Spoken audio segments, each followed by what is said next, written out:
In a world where the powers of the dormant demon lord created dungeons all around the world, and adventure parties live stream their dungeon runs, Yuke is a mage and a member of a rank party named Thunderpike. All their members are strong, and they easily clear all the dungeons they enter. However, not everything is well with their teamwork once they are outside of the dungeon. Yuke feels like he is not being paid fairly for his work, and after a successful mission, he tells his party members that he is going to quit Thunderpike. The party leader Simon and the other members tell him to stop being such a whiny because he doesn't even join the fight and just stays in the rear, burning through their items and scrolls. They claim that they will be fine without his little support, and that is the final nail in the coffin. Yuke finishes his drink and then declares that he is going to quit the party forever, and they can go and shove their rank tag up their butt. The next day, Yuke goes to the Adventurer Guild to register himself as unemployed. Just as he finishes filling the form and hands it to the receptionist, a redhead hoe suddenly lunges at him and hugs him tightly. She calls him teacher, and when Yuke sees her, he recognizes her as Marina, a sword mage whom he guided before she took her adventure test. Marina thanks Yuke for helping her earlier, and he asks how things are going for her.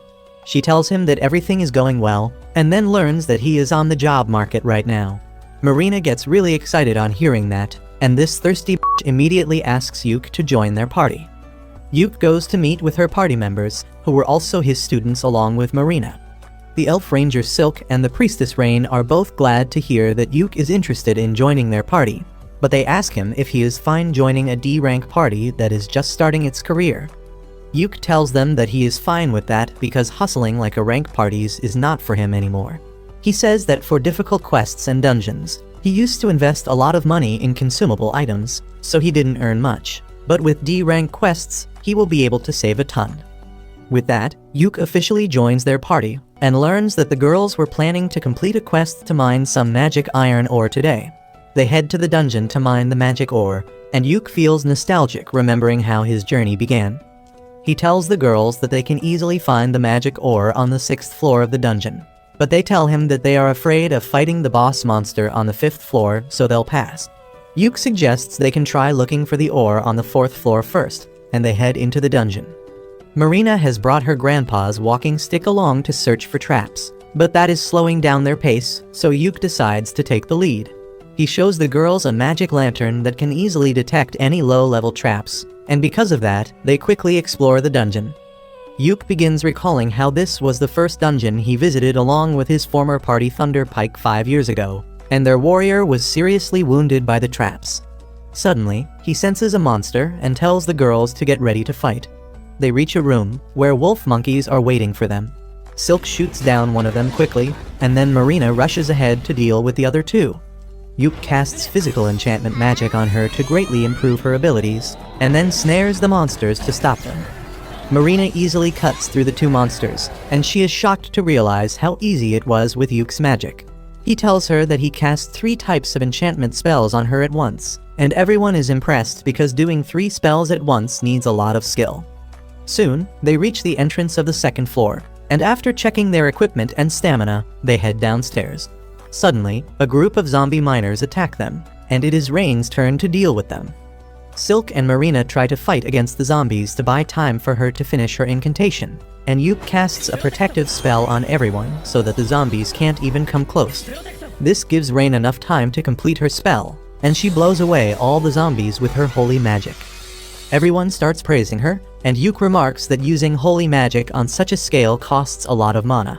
He uses a skill called Refresh Mana on Rain to charge up her mana reserves, and she is astonished to learn that Yuke can use it.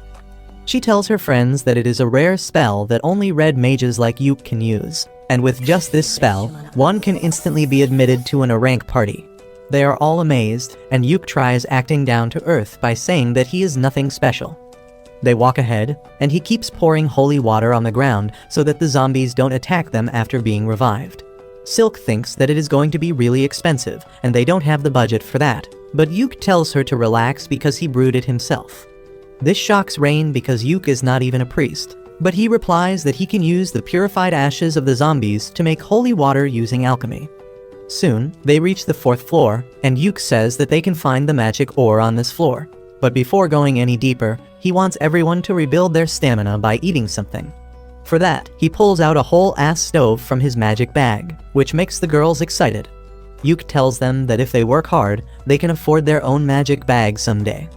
He begins cooking egg and bacon for them, and then pulls out a magic pot that magically creates seafood soup for them. The housewife inside Rain gets wetter than the soup itself on seeing a pot that cooks food itself, and Yuk says that he found it in a high-level dungeon and it cost a lot to be repaired. After that, they start eating, and Silk notices that the food has extra mana. Yuk tells her that cooking is basically alchemy, and he put extra effort to empower them for mining the ore later. Soon, they find a giant rock lizard which has mineral ores on its back. Yuk slows it down with his magic, and then Marina uses her ultimate attack to kill it. She is really exhausted by using her ultimate just once, but Yuk replenishes her mana and tells her to keep practicing the skill.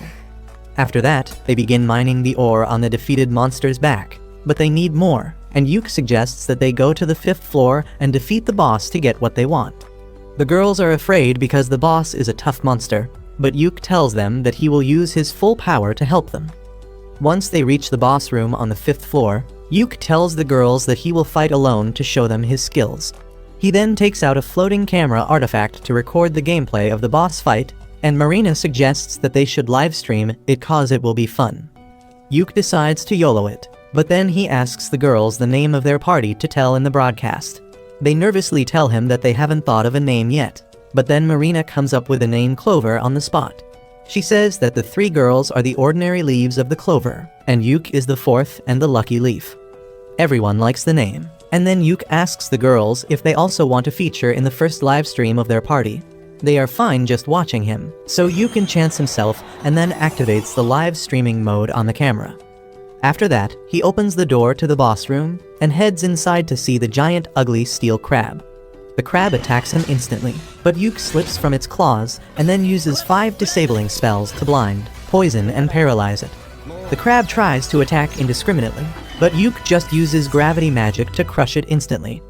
He ends the live stream with that, and Marina immediately hugs him, almost breaking his bones in the process. Yuk then puts the crab in his magic bag, and they open the treasure chest that dropped after defeating the boss to find a ton of treasure and magic ore. After that, Yuk and his party head back to the city in a carriage. He acts polite and asks the girls how do they rate their new party member on a scale of 1 to 10. All the girls are really impressed by his overall skills in the dungeon, but Yuk thinks that they would be uncomfortable to see someone who is older than them suddenly become a party member. The girls tell him that it is not like that at all, and suddenly, Silk has a brilliant idea. She tells Yuk that he should become the party leader because he is the most experienced and powerful out of them.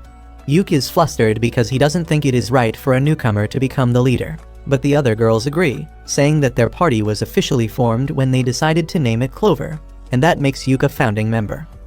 When the girls keep on pressuring him, Yuk finally folds and agrees to become the party leader so that he can keep everyone safe. On the other hand, his former party, Thunder Pike, is having a hard time in the dungeon. They have got an archer to fill Yuk's place, but he can't support them like Yuk used to. They struggle against a pack of monster wolves, and even the newcomer throws shade at them, asking why the hell they came to such a high-level dungeon if they are so weak. Suddenly, the witch gets bitten by a wolf, and though the party leader manages to free her, the priestess doesn't have enough mana to heal her. The party decides to retreat immediately, and as the witch lies bleeding, the priestess is still waiting for her mana to recharge.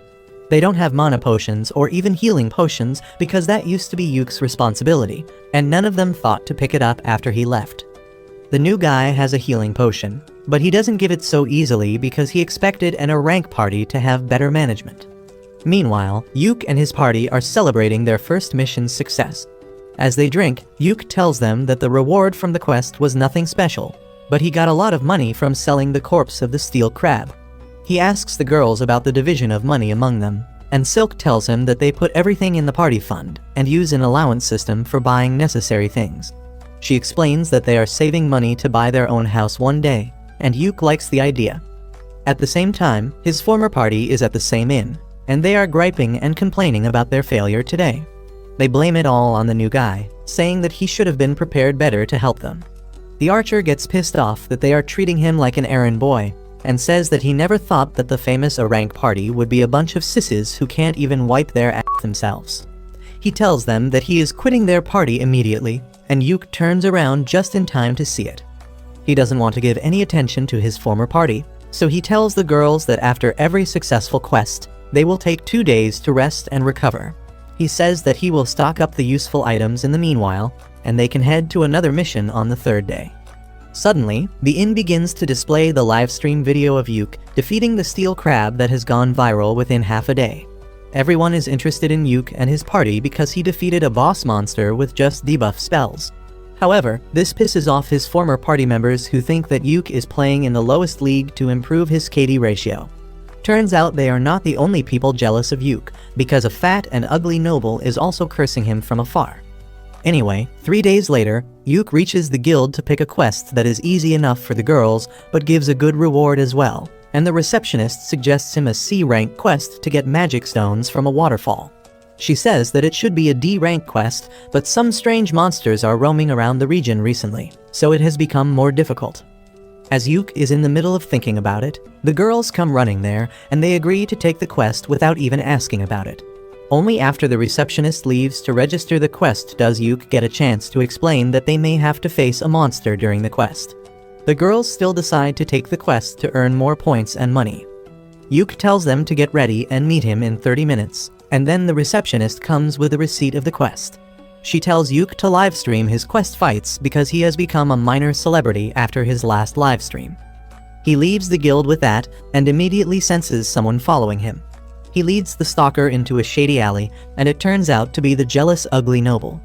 Yuk asks him if he has any business with him, and the noble pulls out his sword, telling him to leave Clover immediately. Yuk uses a snare spell on him discreetly, and then asks the fatty if he is out of his mind for telling the leader of the party to quit it. The fatty tells him that he found the girls first, and he will join their party to become their sugar daddy. But Yuk thinks that he is just a junkie who has had too much magic shrooms today. He refuses to leave the party and walks away, and as the noble tries to attack him, he trips on the snare spell and knocks himself out. Once Yuk joins the girls to go on the quest, they tell him that the fat incel had approached them a few days earlier, and he offered to join their party like he was helping them out. However, his skills were mid, and they decided to ignore him since he wasn't taking no for an answer. Yuk also thinks that the guy must be dumb if he can draw his sword so casually in the streets, and he decides to report him to the guild once they return. After that, Yuk brings up the topic of their quest, and says that while the quest is really simple, they may have to deal with some wild beast-type monster. The girls tell him that they have been to the area around 2 months ago, but they didn't face any monsters back then, and there were no ordinary animals around either. The second part worries Yuk, and he says that the only reason all animals run away from the forest is because of a strong monster.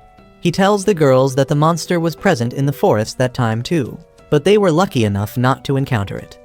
He says that as soon as they reach the forest, he will start recording everything, and if they run into the monster, he will live stream it. It will be the best if they win, but if they lose and have to run away, he wants the video to be live so that the guild can see them and send help on time. Soon, they reach the forest and Yuk starts recording as they walk inside. He walks at the end of the group because wild beasts attack any group from behind, and tells the girls not to worry about him because he is wearing a special warlock armor that gives him very high defense stats. They reach the waterfall soon, but then Yuk senses something and immediately turns the live stream mode on. Just 1 second later, the monster terrorizing the forest comes out, and to Yuk's horror, it is a high-ranking monster called the Zarnag, which is found in the deepest level of high-ranking dungeons. Everyone panics on hearing that, and Yuk steps in front of the girls. He tells them that they need to escape immediately, because they will die if they fight against the Zarnag. He decides to stay back and stop it till the girls reach safety, and the guild sends backup. But suddenly, Marina draws her sword, telling Yuk that she isn't leaving him behind.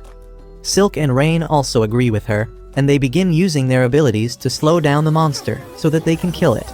Yuk has no choice but to let them in on the action, so he first enchants their physical abilities. Marina rushes ahead to stop the monster while Rain chants her spell, but she gets slapped away. Yuk tries to stun the monster with lightning magic and then casts multiple debuffs on it, but despite that, it doesn't seem to slow down. Yuk realizes that it is a special monster, and he asks Marina to buy him some time so he can use a very powerful spell. Marina begins fighting against the monster, and then Silk calls the forest dryads for help and binds the monster with vines. As the two girls try their best to stall the monster, Yuk finishes chanting his tier 5 spell, Prismatic Arrow. He tells Marina to get back before he shoots it at the monster with devastating power. As the prismatic arrow hits the monster, it groans in pain, but nothing more happens. Yuk thinks that he failed to do any damage, but as the monster charges towards them, a black liquid starts coming out from all its holes. The monster seems weakened by his attack, but it is still strong enough to attack them, so Rain decides to finish it with a powerful magic attack. She uses the tier 5 spell Thunderbolt to hit the monster, but despite that, it doesn't go down. However, Yuk realizes that the monster has been stunned by the strong attacks it took, and this is the perfect chance to finish it off. He tells Marina to go ahead and kill the monster, and she dashes towards it, activating her ultimate skill just as Yuk enchants her sword to land a critical hit. The monster's head falls into the river as the sky clears, and it releases a fountain of blood. Everyone is relieved at this, and then Yuk remembers that he was live streaming this fight. He thanks all the viewers for watching the fight till the end, and then ends the stream. The video is an instant hit in the city, and the popularity of the Clover Party rises further. But the leader of Yuk's former party is pissed because of that. Meanwhile, Yuk is feeling dizzy after using too much mana in the fight earlier. Behind him, the girls are excitedly chatting about their fight, and Yuk thinks that this video will give their careers a huge boost.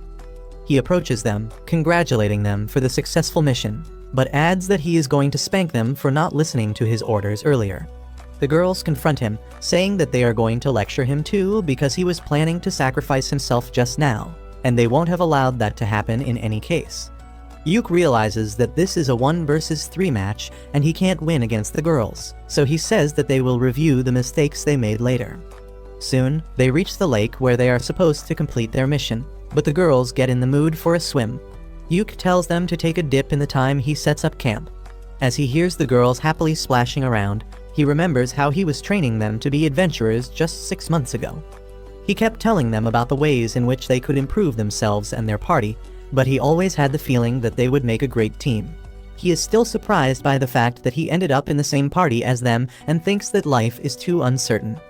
A few days later, Yuk and the girls are summoned by the guild master, and the girls are anxious about the meeting.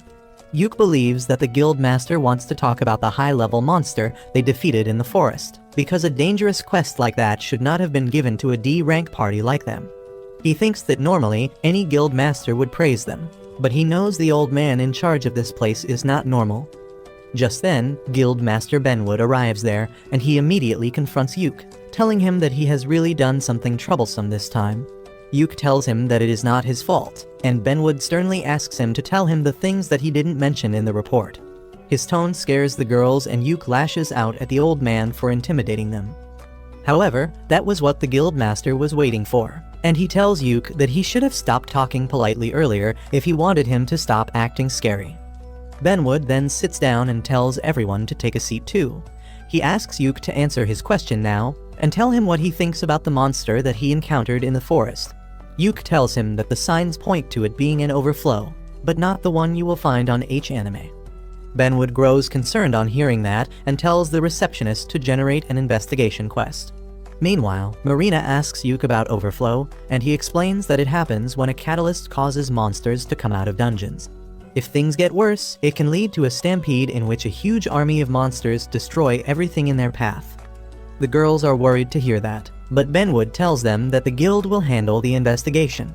He then bows down to the 4 of them and apologizes for putting them in danger. The girls are taken aback by that and say that they were fine because Yuk was with them. The old man says that he watched the stream and he thinks they are quite skilled too, which is why he is going to promote them to C rank. The girls are delighted to hear that, and then Benwood turns to Yuk to give him another good news. He is being promoted to a rank because the prismatic arrow spell he used during the fight is a new spell he created, and all the guild officers believe that he should be promoted. Yuk can't even process what is happening, but Benwood brings out the promotion documents and tells him to sign it. Later, Yuk and the girls go to the guild inn to celebrate their promotion. Yuk hands over the earnings from the mission to Silk, who finds that the amount is much more than she expected. She stacks the gold coins to count them, and at the bottom of the pouch, Benwood has left a platinum coin as an apology.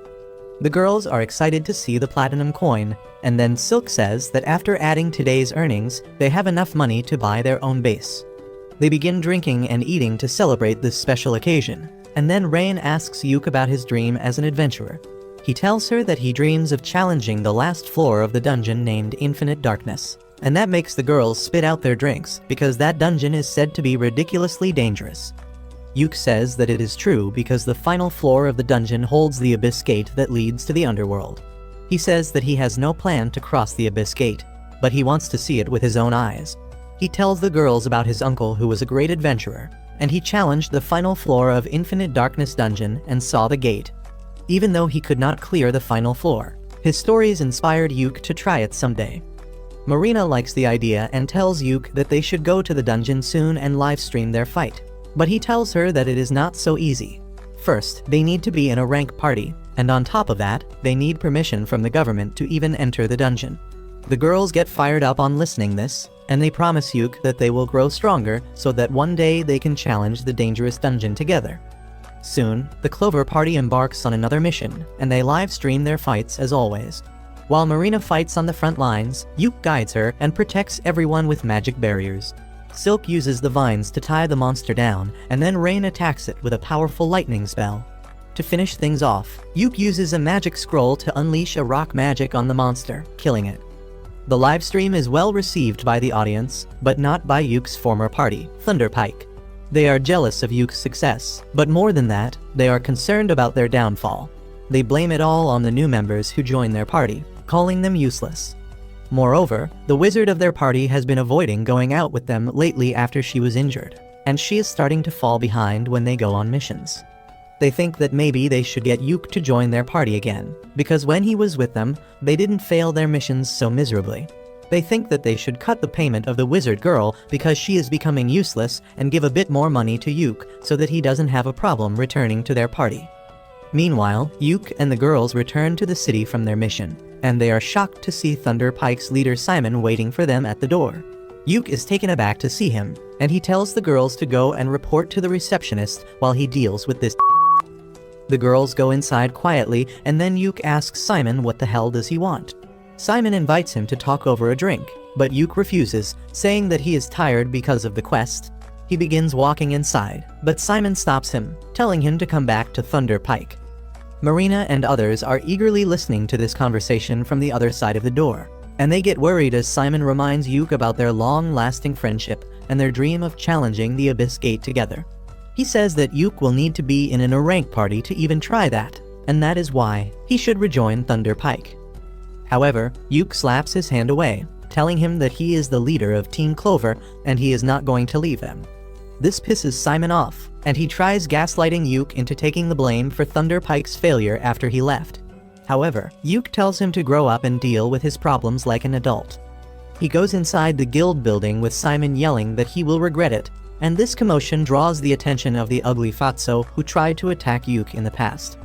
Meanwhile, Simon finds the girls really anxious about the conversation, and when he assures them that he is not going to leave the party, Marina hugs him so hard that he feels his bones crack. He somehow manages to push her away, and then they go to have drinks together. Soon after that, they get a quest from a popular armor shop called Earthy's. Yuk tells them that the shop is launching a new theme focusing on women adventurers, and since their party is 75% women, they have decided to pick them as the poster girls. The three girls will get high-quality armor from the shop, and the shop can use the video of them clearing dungeons to promote itself.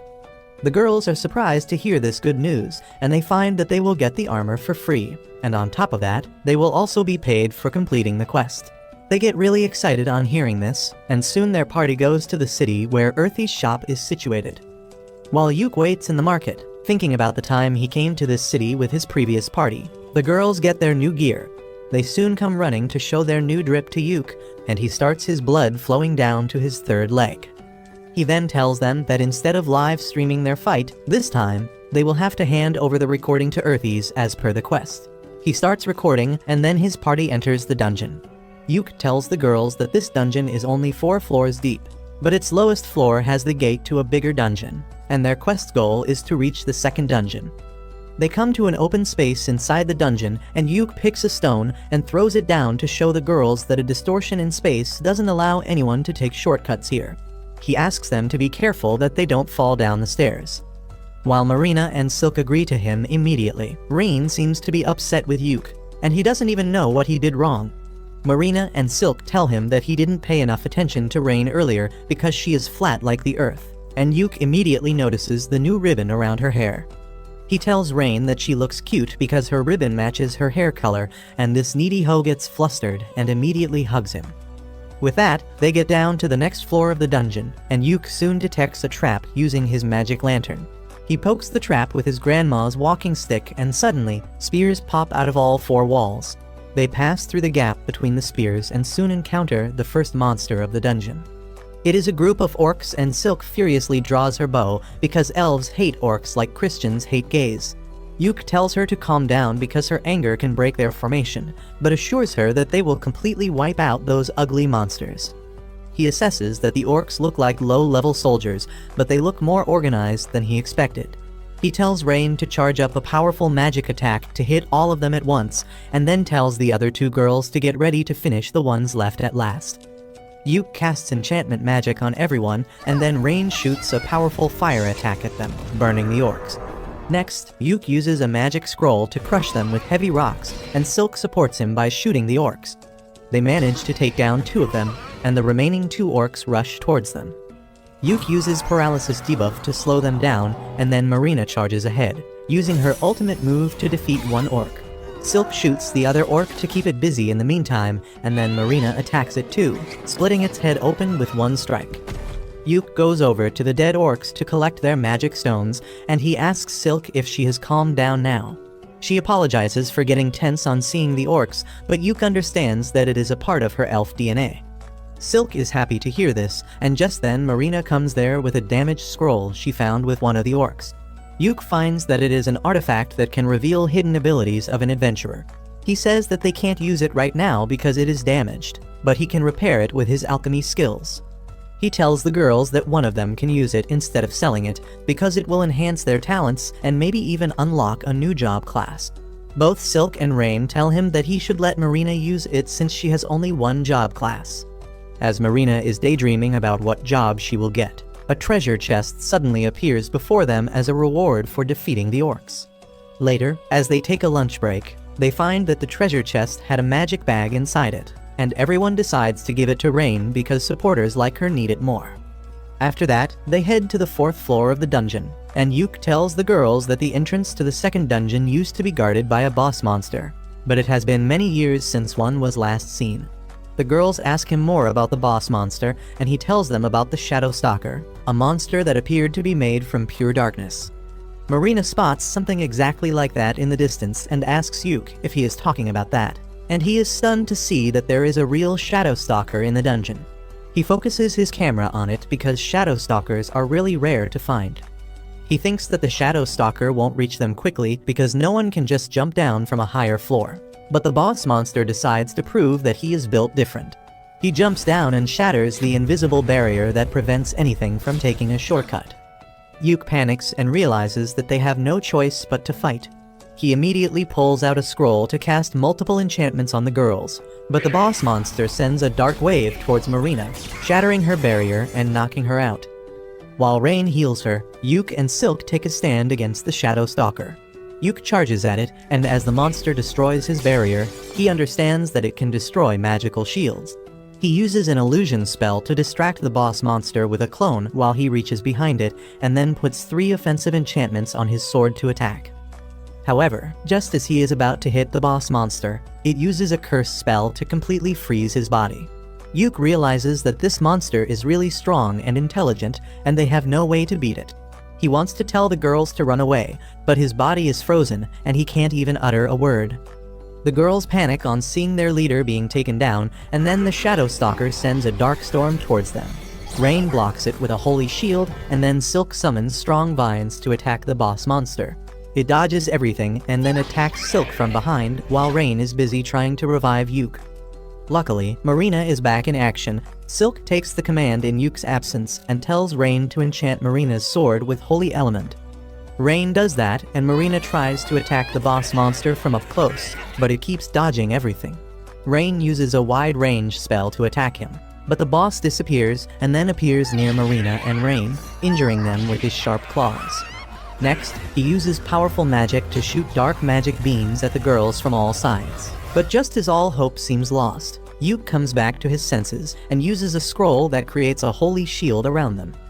He throws away the high-level artifact that protected him from lethal damage and tells the Shadow Stalker that it will pay for hurting his girls. He immediately casts 1,000 snare circles on the ground, and no matter how hard the monster tries, he cannot avoid them all. He keeps slipping, and then Yuke uses all the debuff spells he knows to weaken it. He then uses a healing spell to get all the girls in peak shape. Next, Silk uses a tier 4 spell to bind the boss monster in strong vines, and then produces sharp thorns to pierce it all over. After that, Marina attacks it with her ultimate move, and finally, Rain casts the purification magic to exorcise the monster made of darkness. The fight is over with that, and Marina immediately runs to hug Yuke and crush his ribs. After that, Yuke asks Rain what did she learn about the Shadow Stalker from this fight, and she reveals that he was a zombie with an incredibly dense mana that should not be possible naturally. She believes that this is the clear sign of an overflow, and everyone gets worried. Marina and Silk suggest that they should start a live stream to inform everyone about it, but Yuke is against that. He says that they are wearing armor that has not been made public yet, so if they reveal it without the permission of their client, it would be problematic. He thinks that they should just reach the second dungeon and complete their quest so that they can inform the guild about it quickly. He starts moving ahead, but Rain stops him and heals the injury on his face before they continue their quest.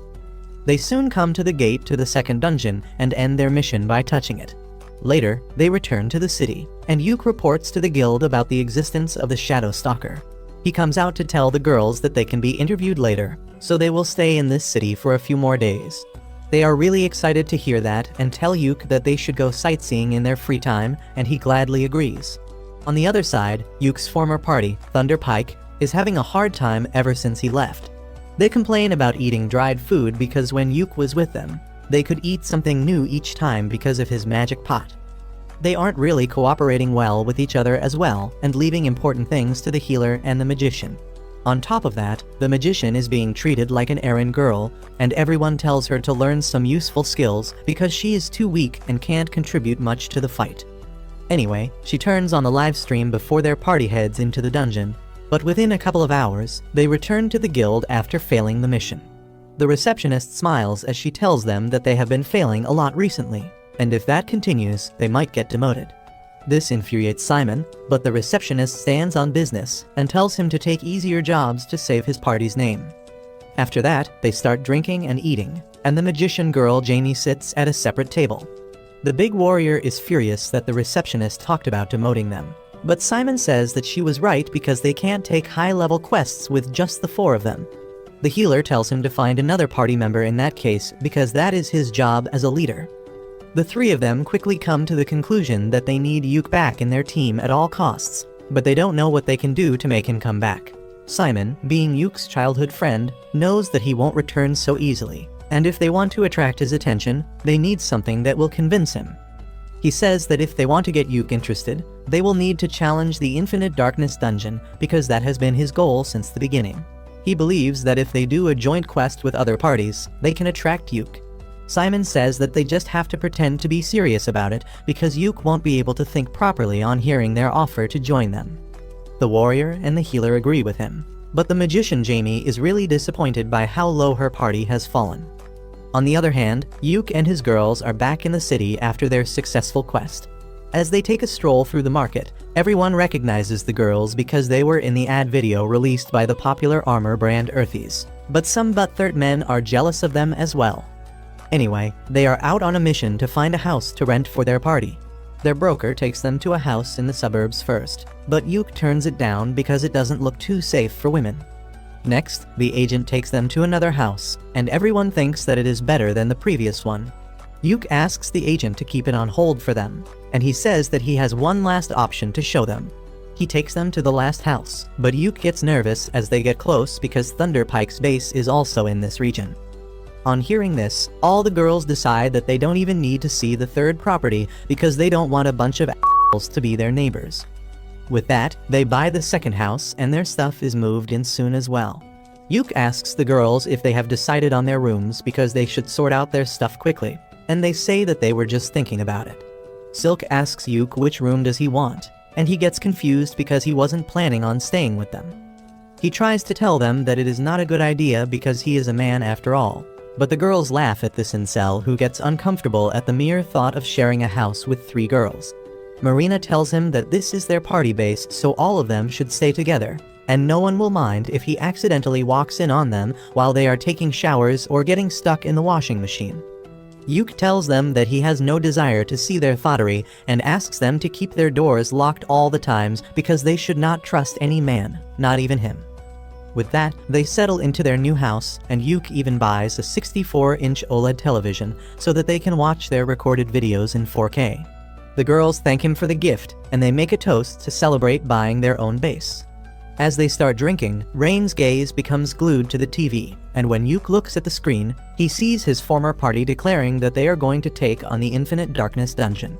There are going to be more high-level parties with them on the quest to investigate the dungeon, and even the kingdom has given them the permission to enter.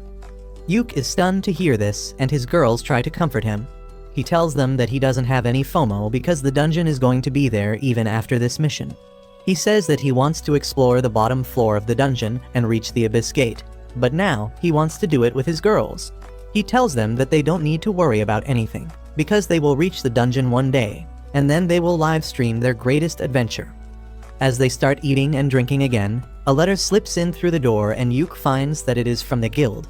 He goes there immediately, and the receptionist gives him an invitation letter from Thunder Pike, who wants him to join their party for the exploration of the Infinite Darkness dungeon.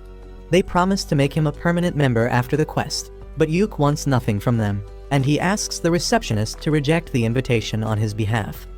After that, Yuk and Rain go grocery shopping, but Simon finds them there. He is furious because Yuk denied the invitation to join their party and asks if he has forgotten his dream to explore the dungeon. Yuk remains calm and tells him that he is proud that his former party is going to explore the hardest dungeon and wishes him all the best. Simon loses his cool and says that their plan needs him to be in the party, but Yuk refuses again. Simon tries to intimidate him by shouting, but Yuk tells him to use his brain for once. He reminds him that sending a request to someone who is already in a party is considered bad manners, and he is free to refuse any requests. The asshole knight blames Yuk for everything their party has gone through after he left, but that was the final straw. Yuk can't take it anymore and tells him that leaving the party was the best decision he ever made. He begins yelling at Simon, reminding that he dumped all the tasks that didn't involve fighting on him. He says that the party had it really easy because he was doing all the important work, but they never valued his contribution. Simon is taken aback by his rage, but then Rain holds Yuk's hand, calming him down. Simon tries to convince Yuk to return, promising that things will be different this time, but Yuk replies that it is too late. He says that he is going to stick with his party Clover, and whatever happens to Thunder Pike doesn't concern him. Yuk walks away holding Rain's hand and Simon curses him, saying that they will manage it even without him. 2 weeks later, Yuk is summoned by the guild master who tells him about the abnormalities in dungeons all around the region, which clearly signals a stampede. The guild master says that even the royal scholars think the same, and the reason they gave permission to investigate the Infinite Darkness dungeon was because of this. Yuk realizes that the situation is a lot more serious than he thought, and then the guild master says that he has a quest for his party. He wants them to investigate the Infinite Darkness dungeon, and Yuk immediately shoots down the idea because it is too dangerous. He says that Thunder Pike and other rank parties are strong enough to do the quest on their own, but the guild master informs him that 2 of the parties, including Thunder Pike, have backed out. He then gives Yuk a report about the only recorded log of the Infinite Darkness dungeon, reminding him of his dream to reach the bottom of the dungeon. The guild master tells him that they need someone as skilled and resourceful as him to take charge of this investigation. The old man then gives Yuk a scroll of exit, a super rare item that can teleport one out of the dungeon. Yuk asks why is he so insistent on him to take the mission, and he replies that he is the only person whose information he can trust. Just then, the receptionist comes there and hands over the official quest letter from the king to Yuk. He realizes that it will be tough to turn down the mission now, and tells the guildmaster that he will consult his party members before giving a final answer. Once he reaches home, he explains everything to the girls and says that they should turn down the request because it is too dangerous and they are not prepared for it. The girls, however, think that they have the latest equipment, and with some luck, they can manage to investigate the dungeon. Yuk is still not convinced because he is scared of losing them, and Rain hugs him, asking him to show more trust in them. The other girls also tell him to stop hesitating and chase his dreams freely, because they want to rise up in the world of adventurers with him. Their words give Yuk confidence, and he goes to the guildmaster's office with the girls and accepts the quest. He says that they might need another party member to fill in the role of a scout, and the guildmaster says that he has already prepared for that. On his cue, the receptionist comes there with a nervous cat girl who introduces herself as Neen. She says that she specializes as a ninja and wants to join their party for this mission. Yuk has no problem with a new party member, and they immediately go to the entrance of the Infinite Darkness dungeon, which surprisingly was under the guild building the whole time. The receptionist tells them that the guild building was made on top of the dungeon entrance to hide it from the world. The guild master tells Yuk that initially, there were 3 rank parties that were going to enter the dungeon, but 2 of them backed out. Yuk's former party, Thunder Party, is the only one left, and right now, they are inside the dungeon, but their sponsors are not happy with them. The guild master then tells him to be careful on the mission and wishes him all the best. Yuk checks his party's status and finds that all of them are fully prepared to enter the dungeon. With that, the entrance to the dungeon is opened, and Yuk starts the live stream before heading inside. The space inside the dungeon is warped with irregular gravity, but the party is able to walk through the passageway without difficulty. The cat girl Neen uses a magic lantern to check for any traps and a magic compass to find the direction. She finds no traps nearby, so she decides to go ahead and scout the area on her own before everyone else can catch up. In the meantime, the girls ask Yuk how is he feeling after coming to the Infinite Darkness dungeon that he has always dreamt of. Yuk tells them that it isn't as emotional or thrilling as he imagined, but Silk says that she is feeling quite excited. She says that her main reason to start adventuring was money, but when she heard Yuk talking about his dreams so passionately, she changed her mindset. That is why she feels really excited to be standing in this dungeon alongside Yuk, because he is very close to fulfilling his dream. Yuk is glad to hear that, and just then, Neen returns with her report. She found nothing dangerous on the first floor and even located the entrance to the first floor. But it is even more weird. There is a sunken ship in the middle of a forest on the first floor, and Yuk keeps looking around for anything more suspicious or out of place. He tells the girls that Thunder Pike has already reached the 8th floor of the dungeon. Marina says it is too slow because they started their journey 2 weeks ago. Yuk says that their pace is going to be even slower because they just have to investigate the dungeon for any odd thing. They are going to live stream everything so that the scholars at the Royal Academy can locate any problems or suspicious things. Just then, Neen stops everyone because her magic mirror shows her that a monster is nearby and they can't avoid it. They soon come across the monster, and Yuk asks Rain to hit it with a compact defensive spell and Silk to aim for its head. He then pulls a huge crossbow out of his and gives it to Marina so that she can attack the monster from a distance as well.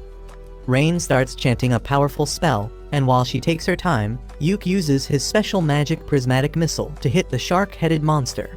That doesn't do much damage, and the monster starts coming towards them, so Marina shoots it with her crossbow, piercing its chest. The monster gets furious because of this, and then Rain hits it with a fire spell, setting it ablaze. The monster is still standing, so Silk shoots 3 arrows at it.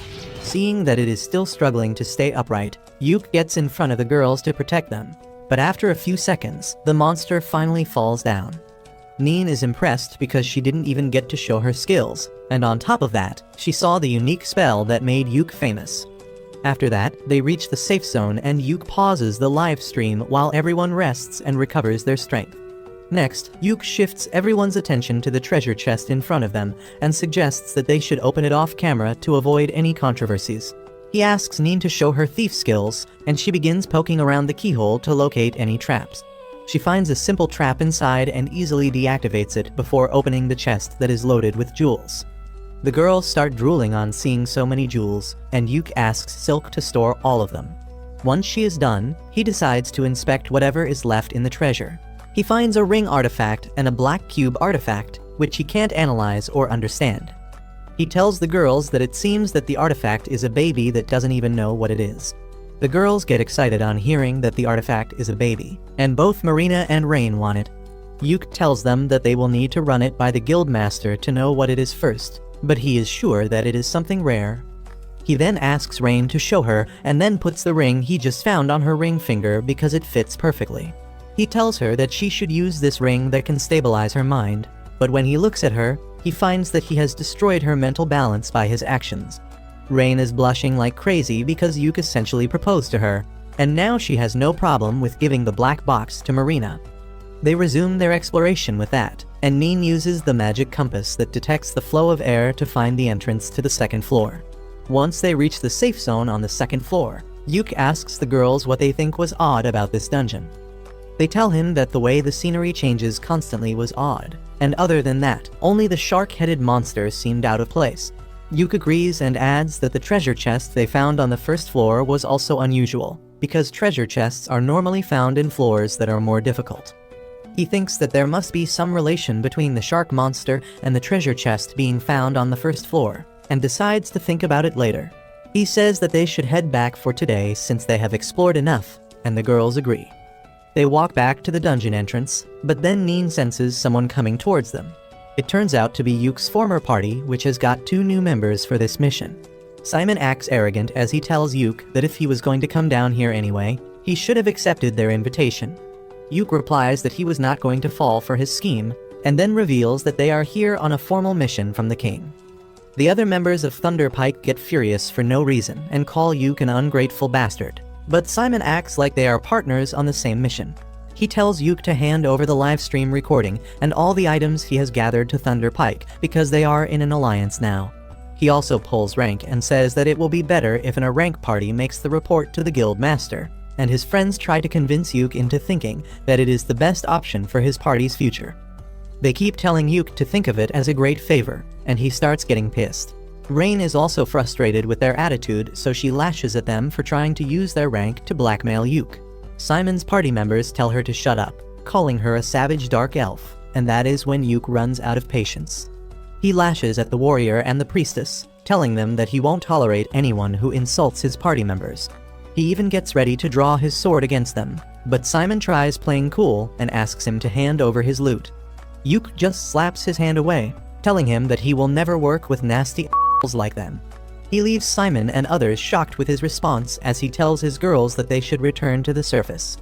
This entire conversation was live streamed, and everyone who watched it thinks that it will cause a big problem soon. Well, it does cause a big problem, and not for Yuke's party, but for Thunder Pike.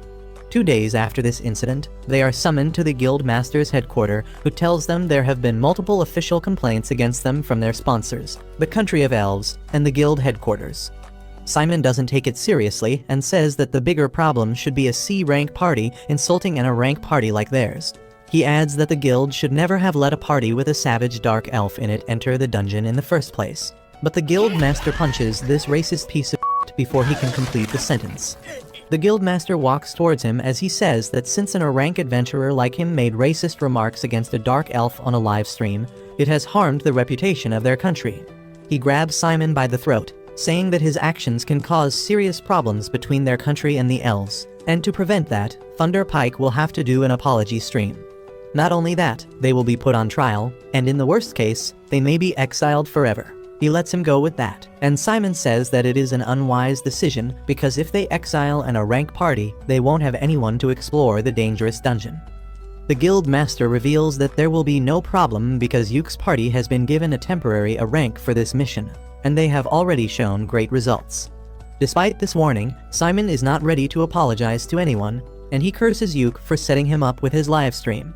As he is busy cursing him in the middle of the street later, the fat ugly noble comes there and tells Simon that he has a way to get revenge on Yuke that will benefit them both. On the other hand, Marina approaches Yuke because she has figured out the use of the black box artifact. Yuke is eager to learn how a dumb like her could discover it, and Marina replies that after she spent enough time with the box, the idea came to her naturally. However, she can't use it by herself, and she needs Yuke's help to fully activate the artifact. He thinks that it needs a touch of his alchemy skills, but instead, Marina just asks him to hold the box and think about her. Yuke thinks about Marina as a fighter, and suddenly, the black box transforms into a special sword designed just for her. Marina is overjoyed to see the sword, but Yuke doesn't even understand what is happening. Marina refuses to explain things to him, and just says that the black box was like a baby. and it needed a mom and a dad before it could start functioning. Yuke gets embarrassed on hearing that, while this psycho bitch starts cuddling with the sword itself. The next day, Yuke and the Clover Party go to the Infinite Darkness dungeon again, and he turns the live stream on in advance. He then tells the girls that their mission for today is to reach the stairs in the 3rd floor of the dungeon, and they will decide whether to explore more or return based on what they find there. They quickly cross the 1st floor without issues and then reach the 2nd floor, which is much different than they expected. It is a vast grassy plain, and even the sky is there despite them being inside the dungeon. Everyone is left astonished by this sight, but Yuke tells them to take a deep breath and calm themselves. He says that there are records of some dungeon floors copying the outside world, but they are always found deeper than the 20th floor.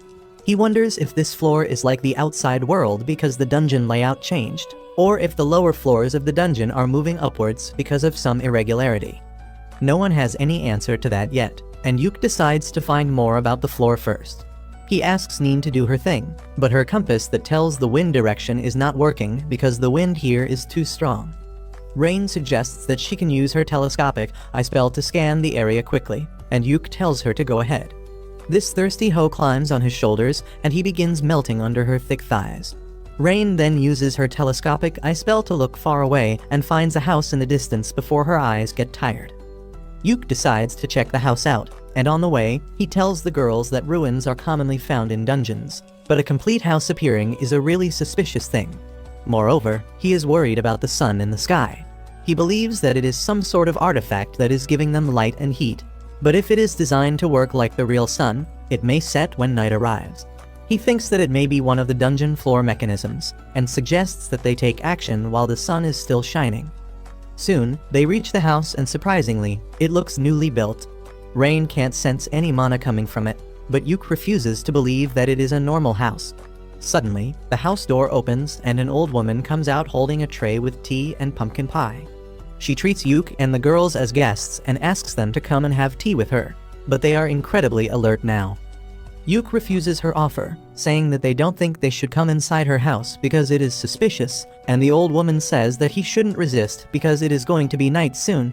Just as she says this, the day turns into evening and the house starts growing bigger. Yuke feels strangely drawn towards the house but stops right before entering it, and the old lady reveals her true form to be a goth mommy. She tells Yuke that he is a smart one to realize that coming inside would have been dangerous, and then her house grows even larger, turning into a dark castle where she sits on her throne after turning into a lowly. Yuke realizes that the woman in front of them is Persephone, the ruler of the underworld. Persephone is again impressed by how smart he is, and says that she is going to trap his soul and that of his friends for her entertainment till eternity, and they can't do anything about it. Yuke suddenly kneels before her, respectfully greeting her and saying that he will meet her again when his time comes, but not today. Persephone reluctantly takes his word, but she puts a curse mark on him to always remind of his promise. With that, Yuke tells the girls to run back to the 1st floor immediately and uses physical enchantment magic, allowing them to reach the safe zone before the dark mist of the castle catches them. Yuke ends the livestream and his girls give him a mirror so that he can see the curse mark on his face.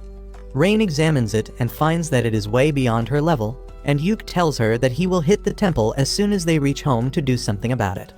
They begin having lunch with that, and Yuke tells the girls that they were just in Persephone's territory, which is mentioned in the old myths where daytime is just like Earth, full of life, but when night comes, it becomes the underworld and everything reverses.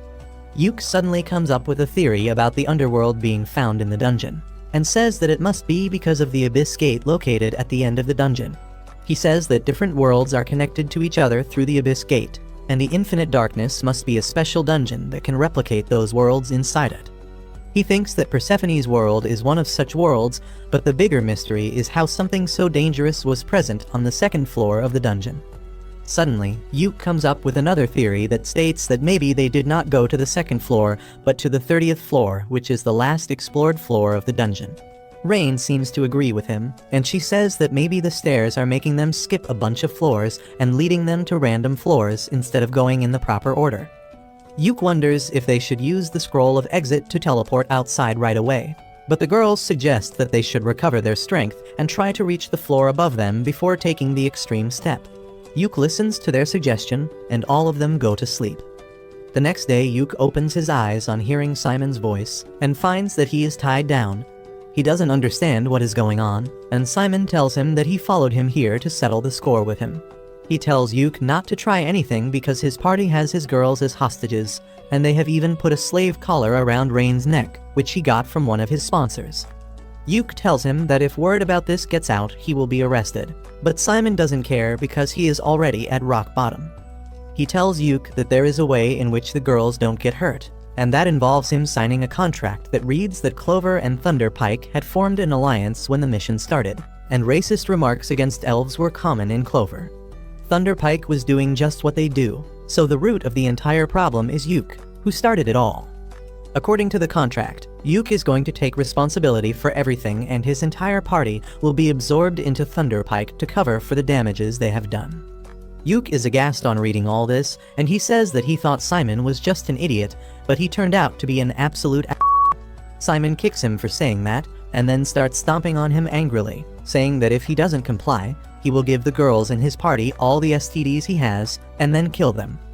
He then derails from the topic and starts cursing Yuke for the misfortunes of his party while continuing to beat him. The warrior from Thunderpike tells Simon to stop wasting his time there and share the girls with him, and to avoid that, Yuke decides to sign the contract. However, just as he is about to sign it, the dungeon begins to shake, and then the floor suddenly collapses. Simon and his friends fall down first, and when Yuke goes to help his girls, he finds that Simon has taken his magic bag. He can't do anything in this case, and the ground under them collapses too. However, the magician girl Jamie, who is finding it hard to keep up with the scumbags of Thunderpike, uses a spell to slow down their falling speed. Yuke thanks her for saving them, and Simon can't stop cursing her. Just then, a huge horde of orcs come out and Jamie immediately gives Simon his magic bag before waking up and freeing his girls. Simon uses a scroll to keep the orcs away, and then decides to use the scroll of exit to get out. He asks Jamie to bring Simon and others in range as well, and she asks if he is sure about it after all they did to him. Yuke says that the law will decide what to do with them, but Simon has other plans. He takes Rain hostage and tells Yuke to save him if he wants to see the girl. The orcs start attacking them and Marina and other girls hold them off. Simon once again tells Yuke to save him, but then Jamie tackles him from behind, letting Rain get away. Simon kicks her and then starts walking towards Yuke like a deranged lunatic, even abandoning his party members who can't move. Jamie shoots a magic bullet at his knee to stop him from hurting Yuke anymore. Yuke asks her to come now, but she refuses, deciding to accept her fate with her old party instead. Simon tries ordering Rain through the slave collar to obey him, but Yuke teleports his party away before that. Simon gets frustrated and desperate because of this, and he decides to put forbidden muscle juice into his body to fight against the orcs who are gathering around him. Soon, Yuke and his party reach their home, and they find a recording stone left in Yuke's bag. It contains a message from Jamie, who just wants to apologize to Yuke for everything. She says that Yuke always arranged a necessary medicine for her sick brother, and she kept pestering him to give it to her for free without knowing how expensive it was. She feels pathetic about it, and says that she learnt Yuke's value only after he left her party. She thinks that if she had apologized to him sincerely earlier, he might have forgiven her and even let her join his party. Now, she thinks it is too late for anything like that, and that is why she is recording this message to make up for her past actions. Suddenly, Simon yells her name, and she abruptly ends the recording, but not before revealing that the list of the evil deeds of Thunderpike are recorded on the magic stone. Yuke feels terrible on seeing the message because after everything Jamie did to make sure he escaped the dungeon unharmed, he left her behind to die. Rain tries comforting him, saying that they had no other option, and then the guildmaster tells them that he just got a distress message from the Infinite Darkness dungeon. He plays the message on the TV, and it is just a voice note from Jamie saying that the dungeon is in a bad shape and the floors are falling apart. The guildmaster says that they are wondering if they should send a rescue team or not, and Yuke suddenly volunteers to go in and save Jamie. He asks the guildmaster to find another scroll of exit, but the old man tells him that he will be the one to decide if it is worth sending a rescue mission. He leaves the room with that, and Yuke tells his girls that he will go in alone to save Jamie. But the girls tell him that they too owe their life to Jamie, so they will come along. Yuke then decides to do something about the slave collar around Rain's neck, and he recites an unknown spell to deactivate the collar. Everyone is surprised to see this, and Rain says that she has never heard of a spell like this. Yuk believes that it is some sort of dark magic spell that was forced into him by the goddess of death Persephone along with her curse mark. While the girls are worried about him, Yuk thinks it is a good thing that he got the attention of the goddess of death. With that out of the way, he starts planning the rescue mission, when someone suddenly starts knocking at his door quite violently.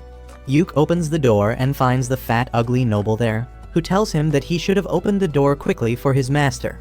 Yuk tells him to get the hell away from his home, and when the man tries punching him, he just kicks him where it hurts the most. His guards try to attack Yuk, but Marina and Neen quickly knock them out. The incel is shocked to see that the girls can still go against his orders because he is sure that Simon put the slave collar around Rain. He takes out the remote control and starts calling for Rain, and she soon arrives at the doorstep. The incel gets happy, thinking that she is obeying him, but Rain hits him in the face with a crowbar, knocking him down. Rain agrees to let the bastard live because of that, but she puts the slave collar around his neck and takes the remote control from him, telling him that if he tries approaching her ever again, he will die in the most painful and embarrassing manner imaginable. The incel tries explaining himself to her, but she just stands by Yuk and holds his hand, saying that she belongs to him now. Even Yuk is surprised to hear this, but he decides to make sure that the fatty never even comes near Rain again. He walks up to him and uses a dark spell that will make his blood literally boil till he dies if he comes close to Rain. The fatty freaks out on hearing that, and then Yuk asks Marina and others to hand him over to the guards. Later that evening, Yuk and the girls have made all the preparations for the dungeon run, but they are still missing the scroll of exit, which is the most important item. Yuk fears that the guildmaster might not find another one in time because they are so rare, when a veteran adventurer named Lucent knocks on his door. He is there to give Yuk a scroll of exit, because he believes that rescuing friends from danger is one of the most important duties of an adventurer. With the scroll in his bag, Yuk decides to enter the dungeon again, despite the guildmaster telling him that the dungeon is going to be sealed by royal orders, and he will be punished for entering it. The old man asks Yuk if he even knows how to find Jamie in there, and he explains the theory that the stairways lead to different worlds, which are affected by the subconscious thoughts of the adventurer. The guildmaster and the receptionist remember their glory days when they raided the dungeon, and Yuk's theory makes sense to them. They tell Yuk all the best for his mission, and he just asks them to start preparing for a welcome party. With that, Yuk and his party enter infinite darkness, and they immediately run into some monsters. With Yuk backing the girls with support magic, they manage to defeat them quickly and reach the safe zone. As they walk down the stairs, Yuk keeps thinking about saving Jamie, and his trick works because the second floor turns out to be a terribly damaged copy of their city. Neen finds a blood trail, and they immediately follow it in hopes that Jamie is still alive. They find her unconscious near her apartment, but then, to their utter surprise, Simon comes out and tells Yuk that he was going to come looking for him anyway. Yuk can't believe that Simon is still alive, but Silk tells him that he is not. She can sense a dark and twisted mana coming out of his body, just like she felt from the Shadow Stalker, and she is certain that he is a zombie. Yuk finally understands that the fat incel must have given Simon a powerful artifact that turned him into a zombie so that he could still keep fighting even after his death. Simon tells Yuk that he will make him pay for everything he has done, and releases a powerful wave of dark energy, and Marina immediately charges ahead to face him. Yuk quickly buffs her, and she manages to cut off Simon's arm before retreating. However, that is pointless because he immediately grows it back. He then releases another burst of dark energy towards Yuk, who uses a scroll to create a holy magic shield. Simon immediately charges towards him for close combat, but Yuk dodges his attack and tries to snare him, but that doesn't work. In the meantime, Silk and Rain use their magic spells to trap Simon, but he easily destroys them with his dark magic. Yuk immediately attacks him head-on, and Simon keeps yelling that he will kill him and destroy everything he loves. Yuk slashes him continuously, but Simon heals from everything instantly. Yuk takes a few steps back and decides to use his special spell Prismatic Missile to attack him. Simon takes the magic head-on and remains unharmed, confident that his immortal body will not be destroyed by it, and that is exactly what Yuk wanted. Simon's body suddenly starts bursting up in different places, and he begins growing uncontrollably from every place where an explosion occurs. He becomes an ever-growing lump of flesh and doesn't understand anything. Marina is also confused, so Yuke tells her that he used Persephone's power to modify the prismatic missile so that it stays active as long as the target is alive. Since Simon is immortal now, he will keep on suffering from the spell till eternity. Simon asks Yuke to stop his spell, reminding him that they are childhood friends, but he has nothing more to do with the bastard, and he walks away while Simon keeps exploding and growing like a cancer. Rain has been trying to heal Jamie in the meantime, but neither healing magic nor potions work on her wounds that were caused by Simon's dark magic. She has lost hope of surviving and apologizes to Yuke one final time before dying, but he tells her not to give up just yet. He uses Persephone's power to dispel all curses from her, healing her injuries instantly. Jamie faints as soon as her injuries are cured, but Rain is certain that she will be better now. Suddenly, the sky turns dark and a bunch of shadow stalkers spawn out of nowhere. They begin tearing apart Simon, and he keeps screaming in pain while his body continues to grow. Yuke bids farewell to the man who was once his friend as he uses the scroll of exit, leaving Simon to suffer in the dungeon for an eternity. 1 week after this incident, the guildmaster summons Yuke and Jamie to hand over their punishments. Yuke and his party's punishment is just a deduction of their score and a 1-month ban on any adventurer work, while Jamie's punishment is cancellation of her adventure license for 1 year. Neither of them can believe that they are getting off this easy, but the old guildmaster tells them to not think too much about it. They leave the guild after that, and Jamie still cannot stop apologizing to Yuke for everything Thunderpike did to him. She feels pathetic for taking advantage of his kindness for so long and wants to change, but Yuke tells her that she has already changed enough. Jamie starts falling for him, and she thanks him with a bright smile before they both head to their homes. A few days after that, Yuke visits the guild receptionist to make Neen a permanent member of Team Clover. The receptionist is glad to hear that and says that she will immediately start the paperwork. Yuke suggests that she should ask Neen about that first, but the woman knows what she is doing.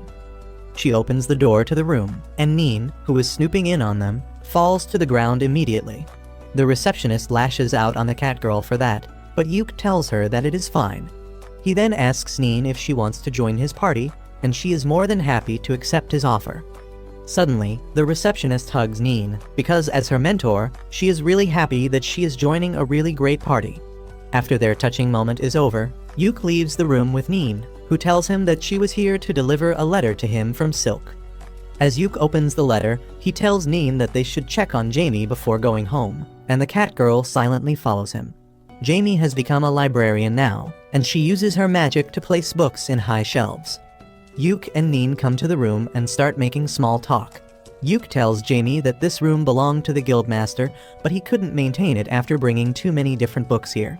Jamie sighs, saying that it will take her a week to organize all the books and records in the room, and that greatly impresses Neen because a dimwit like her would need an entire year to do the same.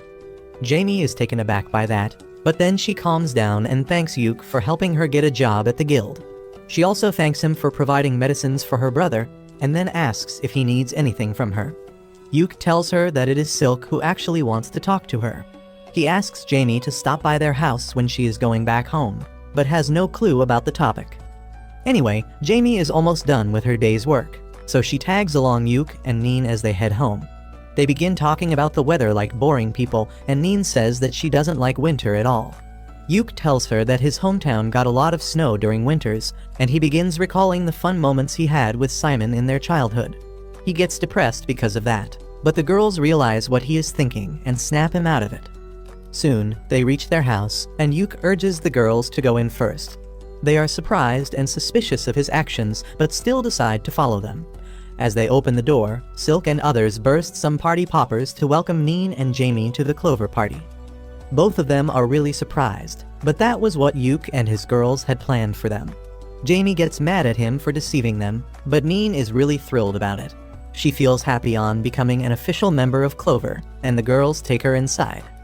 Jamie, however, stands in the doorway with her head hung down, and Yuke asks if she doesn't want to join their party.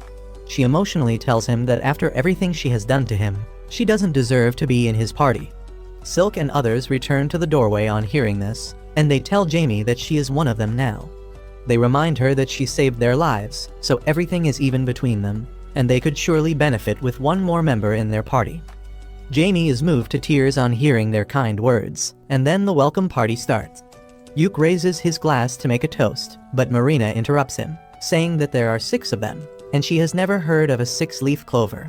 Even Rain has never heard of that, but Jamie has, and she says that in flower language, a 6-leaf clover means glory.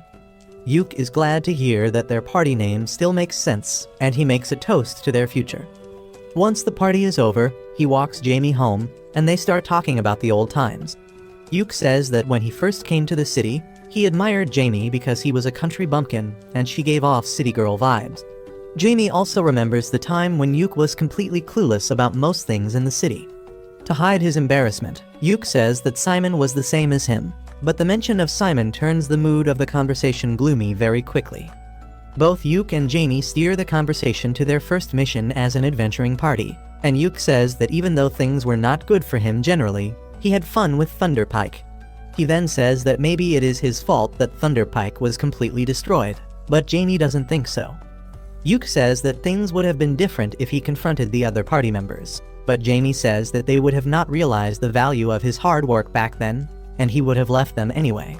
She holds Yuk's hand, telling him that it was not his fault. She says that she will repay him for everything once the ban on her is lifted and she becomes an adventurer again. After dropping her home, Yuk returns back to his place and finds Rain washing dishes by herself. She tells him that Neen was really excited about moving all her stuff in today itself, so she took Marina and Silk to help her. Rain had to stay behind because she lost in rock paper scissors, and now she has to do the dishes alone. Yuk starts helping her out, and Rain starts having fun seeing themselves working together. She says that they look like a newlywed couple, and that statement catches Yuk completely off guard. Rain starts sulking that he reacted so shocked, and she asks Yuk to come clean with his feelings. He suddenly holds her hand, and they both start blushing as Yuk says that he is not sure what he should do. After staring at each other for a while, Rain kisses him on the cheek, telling him that this is how she feels, and asks him to give his answer later. Yuk is completely flustered now, but before he can react, Neen and others return. They call Yuk to help them move the heavy stuff, and he runs away, still flushing red. A month later, the suspension on the Clover Party is finally removed, and Yuk visits the guild building to get some information about the available quests. The receptionist has a little insider news for him, and she informs him that a new dungeon has been discovered recently. Yuk is shocked to hear that because the last dungeon was discovered 10 years ago. The receptionist tells him about the dungeon's location and says that it would be a nice place to do the comeback live stream of the Clover Party. Yuk begins thinking about it, and then the receptionist adds that the royal scholars think that the abnormalities with all other dungeons were because of the appearance of this new dungeon. Since the Clover Party did a great job investigating the Infinite Darkness dungeon, the scholars want them to investigate the new dungeon as well, and the kingdom has issued an official mission request for them. Yuk is surprised and thrilled to learn that the kingdom is giving his party another great chance, but he cannot give an answer to the request before consulting his party members. He returns home to share the information with the girls, but he only finds Marina doing maintenance on her gear, while the other 3 are busy elsewhere. Yuk decides to tell them about the mission request at dinner, and Marina tells him that she is going to the guild for a bit because Jamie had something exciting to share with her. Just as she leaves, Rain comes out of the bath with her hair dripping wet, and tells Yuk to dry them for her. He does as he is told, and after that, Rain heads for a nap, inviting Yuk to join her, but he is a wimp to jump at the offer. Just then, Silk comes there with some coffee for him, and as they sit down to have a sip, Yuk decides to share the information with her first because she is the most responsible member of the party. Silk is also really excited to hear about the new dungeon, and asks Yuk if he has any details about the mission. He tells her that he forgot to ask for the details and decides to visit the guild once again. Silk asks him to visit Jamie in the guild as well, and invite her and her brother to the party they are throwing to celebrate the ending of their suspension. Yuk tells her that he will do so, and then Silk suddenly starts acting shy, asking him to take some free time and spoil her like he spoils Rain. Yuk panics on hearing that, but Silk dismisses it as a joke and sends him away to the guild to get information about the new dungeon.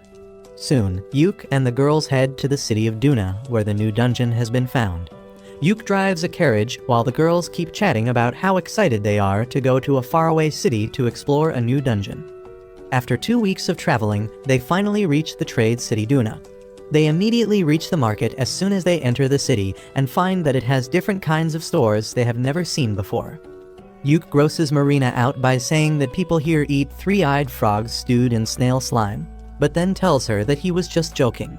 He suggests that they should try out the food in this city before they go on the dungeon exploration mission, and then promises Rain that he will visit an artifact shop with her too. Rain notices that a lot of adventurers are in the market, and Yuke suspects that the news of the new dungeon has already spread. He points out that there are even adventurers and soldiers from nearby countries here. The nation whose presence is felt most strongly is Salmuteria, a nearby country with a very strict social hierarchy. Yuke tells the girls that the people in Salmuteria are quite proud and rigid when it comes to their family and bloodline, so they all have unique designs on their clothing that show their family and status. Marina suggests that they are practically a family too, so they should also design matching cloaks and armbands for their party. Everyone likes the idea, and Yuke says that he will come up with something later, but then he begins to think of ways to make the matching accessories useful as well. Soon, they reach the Adventurers Guild, and while Yuke and Silk go to talk to the guild master, the rest of the girls decide to chill at the pub. Yuke and Silk meet the ugly old hag Maniela, who is the guild master of this city, and then Silk begins asking her about the details of the mission. Maniela tells them that they don't need to map the dungeon, but they are free to do so if they want. She also says that all the items that the Clover Party finds during its exploration are theirs to keep, but the guild will check them first and put them on a list in case they are dangerous. While Silk is talking with the old woman, Yuke keeps staring at her. She tells him to stop trying to appraise her because that is rude, and Yuke immediately apologizes.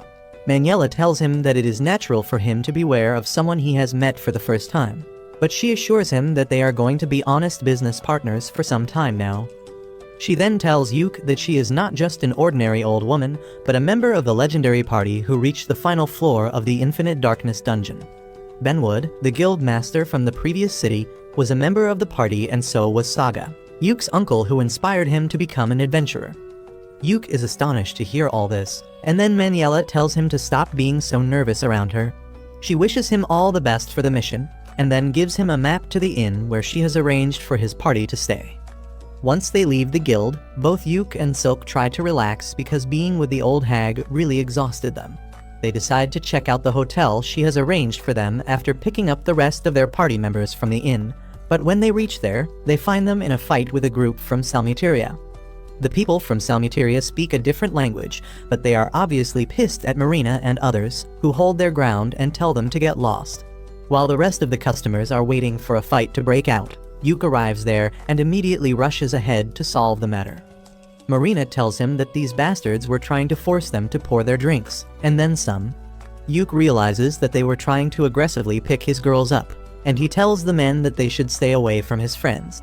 However, his Salmuterian is not up to the mark, and he ends up telling the drunk men that all the women in his party are his wives, and he makes love to them every night.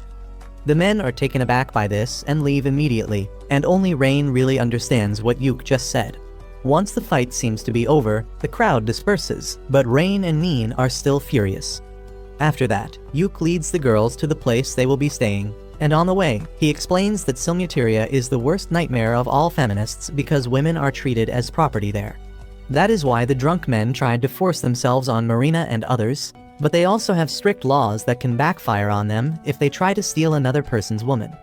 Yuke explains that when he said that they were his companions, the men must have understood his point and left to avoid conflict. Marina, the submissive gets excited on thinking that Yuke called her his property, but he tells her that it is not what he meant. She tells him to quickly make matching cloaks for the party so that everyone knows they belong to him. Just then, Rain also tells Yuke that his Salmuterian was not correct, but instead of explaining what he really said, she begins to giggle uncontrollably. Soon, they reach their hotel, and the elf manager turns out to be a big fan of the Clover Party. She tells them that all their expenses will be covered by the guild, so they can order anything they want. Also, the entire hotel is reserved for them as long as they are going to stay here, and the manager tells them to pick any room on the second floor.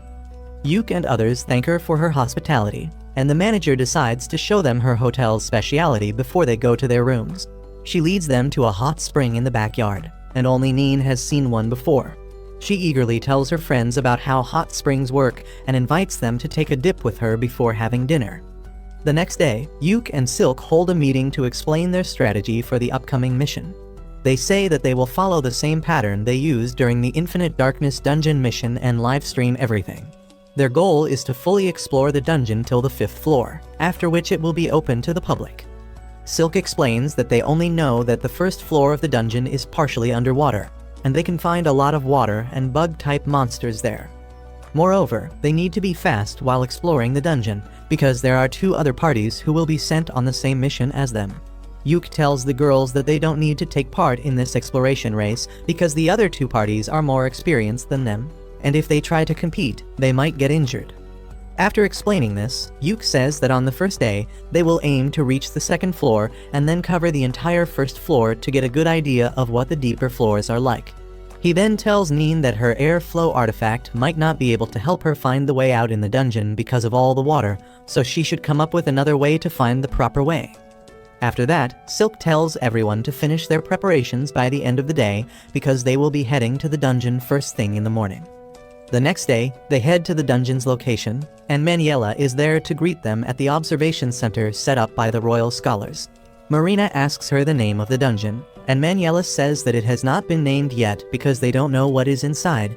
She tries to encourage Marina by saying that her party might be the one to name the dungeon, and everyone gets excited on hearing this. With that, they go to the entrance of the dungeon, and Yuk starts live streaming to let the world know that Clover is going to explore a new dungeon today. The party enters the dungeon, and while Yuk and the girls are chatting excitedly about their expectations from the new dungeon, Neen finishes scouting the way ahead. Yuk asks her if she finds anything special, and the cat girl tells him that she saw something that she doesn't recognize or even understand. Everyone follows her, and Neen shows them the strange floating chains around the corner using a mirror. Even Yuk has not seen anything like it, but he suspects it to be a monster, so he tells the girls that they are going to attack it. He enchants their physical abilities before rushing at the chain monster, who begins attacking them as soon as they come in his range. Yuk uses his debuffs to slow it down, giving Marina and Neen the chance to attack it up close, but they don't do any damage at all.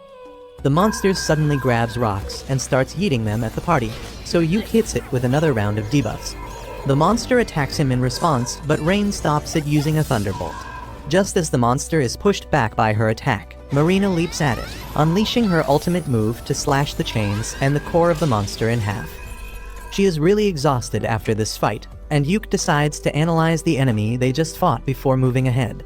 Neither Rain nor Silk have a clear idea, but they tell him that the monster was like a magic creature, but it also had dark and corrupted energy like zombies. Yuk decides that it is best to let the royal scholars handle the decoding process, and he begins picking up the pieces of the monster. Rain suddenly notices a shiny ring in the rubble, and Yuk picks it up. He tries to appraise it, but doesn't find anything helpful information about it, so he leaves it for the scholars as well. After that, Neen decides to scout the region ahead quickly, and Yuk begins to worry that this dungeon might be really difficult if they faced such a strong monster right off the bat. Marina has some input about the monster, and she claims that it felt like a human. She explains that her samurai job gives her an idea about what she is killing, and Rain agrees with her because even after they killed the monster, it dropped no magic stone. While everyone is wondering what the monster really was, Neen returns after finding the staircase to the 2nd floor. However, she shocks everyone by revealing that the stairs go up instead of down like they do in normal dungeons.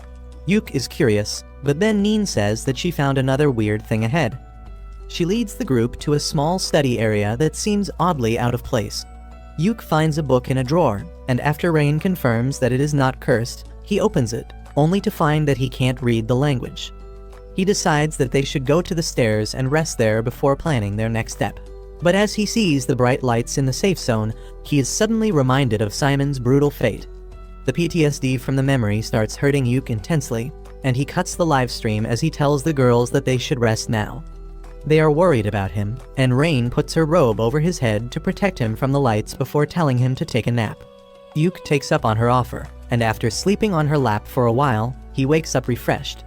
He then tells his worried friends about how the lights reminded him of the sky on the day he fought Simon, which triggered his PTSD. The girls suddenly cling to him, offering to be his unpaid therapists, but Yuk tells them that he is fine now. After dealing with his trauma, he asks them if they should explore the 1st floor some more or go to the 2nd floor, and the girls choose the second option. Yuk believes in democracy, so he decides to go with the majority. But before doing anything else, he tells them that it is lunchtime. While he starts cooking, Marina brings out another video recording drone so that they can live stream their dungeon cooking videos on another channel for maximum profit. After the lunch break, the party heads to the second floor. To their shock, the second floor is in the form of a well-maintained city that gives Yuk the flashbacks from the Infinite Darkness dungeon. He realizes that something really strange is happening here, and he tells the girls that they need to head back, when suddenly, he hears a voice telling him that he is right. Everyone gets into position to fight, and then an old wizard suddenly appears in front of them out of nowhere. He introduces himself as Loj, a poor old man who is left behind in this broken world. Yuk asks him why is he in this dungeon, and Loj is amused to learn that this place is a dungeon in their reality. He tells Yuk and the girls that this city was once called the City of Joy, but now things have changed a lot. Everyone is confused by the senseless statements of the old man, and the girls ask him if he is the only one in the city now. Loj tells them that the king and all the people in the city are here too, but he cannot explain the details of the situation to them in a way they will understand. He then starts to disappear into black smoke, but tells Yuk that they will meet again, calling him by his full legal name. Yuk panics because he never told the old man his name, and as he feels Persephone's curse activating, he gets even more paranoid. He tells the girls that they need to dash now, but then Marina points towards an unconscious girl lying in front of them. Soon after that, Yuk and his party come out of the dungeon, and he goes to the old hag and the royal scholars to discuss the strange things they saw. He is shocked to find that the old guy Loj didn't show up in the live stream, and the scholar thinks that Yuk and his party were hallucinating. The scholar says that they are still studying the things they brought back from the dungeon, and then Maniela decides to take Yuk for a walk. She tells him that the all-girls party that was exploring the dungeon has quit because half of their members fell sick just after entering it. She then asks Yuk what he really thinks about the dungeon, and he clearly says that it felt like another world. Maniela seems to agree with him, and she tells Yuk to trust his intuition because they might lead him to the correct answer. She then asks about the girl they found in the dungeon, and Yuk replies that she is still sleeping. After Maniela leaves, Yuk starts thinking about the dungeon, when suddenly, he sees a letter flying into their tent. He goes inside to find Rain in a gloomy mood because she got a letter from her grandfather, Count Crowder. She tells everyone that she is the illegitimate daughter of a noble family, and her mother was kicked out of the house as soon as she got pregnant. After her mother's death, she joined the Magic Academy somehow and became an adventurer. But now her grandfather, who never even acknowledged her existence, has sent a letter calling her back. As Rain starts crying, Yuk reads the letter to learn that Count Crowder has fixed Rain's marriage with the second prince of Salmuteria. He still calls her a bastard and tells her to be grateful that she is getting a chance to serve the family, and everyone gets furious on reading that. Rain is really devastated and doesn't know what to do, but Marina tells her that there is a simple solution to the problem, which is ignoring it entirely. She points out that Rain's name is not even written on the letter, so they will pretend that it was not meant for her. And though it sounds really dumb, Yuk is on board with that idea. He burns the letter, saying that now there is no proof that they even got it, and the relieved Rain hugs him and starts to cry. Yuk comforts her, saying that if the Count tries to reach her again, they will come up with an even better plan. He then asks Neen to contact the guild receptionist, who is also her mentor, and request her to collect all info on the Count and the second prince of Salmuteria. He also wants her to erase any proof that Rain is from the Count's family, and Neen agrees without even realizing that her mentor used to be a legend back in the day. After that, Yuk tells Marina and Silk to prepare for the next dungeon run, while he takes Rain outside to talk. He tells her that he has a reckless idea to save her from her family, but that involves marriage. Rain blushes as Yuk explains that if she marries him, she becomes his property according to the rules of Salmuteria, and then no one from that country can take her away from him. Rain has no doubts or hesitation about the plan, and she agrees to be Yuk's wife even if it is just an act. The next morning, Yuk and Zack, the leader of the second party, meet with Maniela, who tells them that they are going to continue the dungeon exploration mission after all. Zack is really excited about it, and also quite hostile against Yuk as he tells him that his party is going to explore the dungeon first. After the weirdo leaves, Maniela tells Yuk that his marriage with Rain has been approved, and she is pretty confident that the marriage won't stay a fake one for long. After that, Yuk and his girls head to the dungeon once again to explore the city on the second floor. Neen goes ahead to scout it as usual, and she immediately comes back running to tell everyone about a giant cocoon in the city square that looks creepy and dangerous. There is one cocoon on each pillar, and Rain senses a dark and corrupted mana being released from them, which is similar to the chain monster. Neen decides to scout the cocoons, but as she goes near them, she gets hypnotized by the cocoon's eye.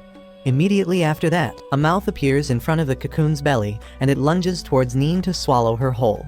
Luckily, Yuk saves her from becoming monster food, and once Neen is at a safe distance from the cocoons, all of them go back to sleep mode.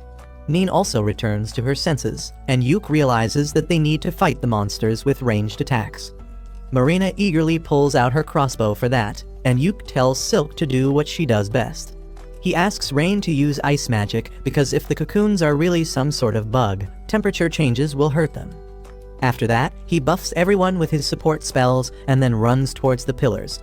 The cocoon monsters try to hypnotize him with their eyes, but Yuk uses a flashbang spell to blind them, and then uses a more powerful blindness spell to keep their eyes shut. Marina and Silk immediately fire their arrows, defeating 3 of the 4 monsters. But when Rain shoots her ice magic at the last one, it proves ineffective. Marina decides to steal her kill and charges at the monster with her ultimate move, with Neen and Yuk supporting her to finish the monster. The monsters drop rings instead of magic stones, and Yuk collects them all. He then notices that Marina has been standing silently in a corner ever since defeating the last monster, and he asks her if everything is alright.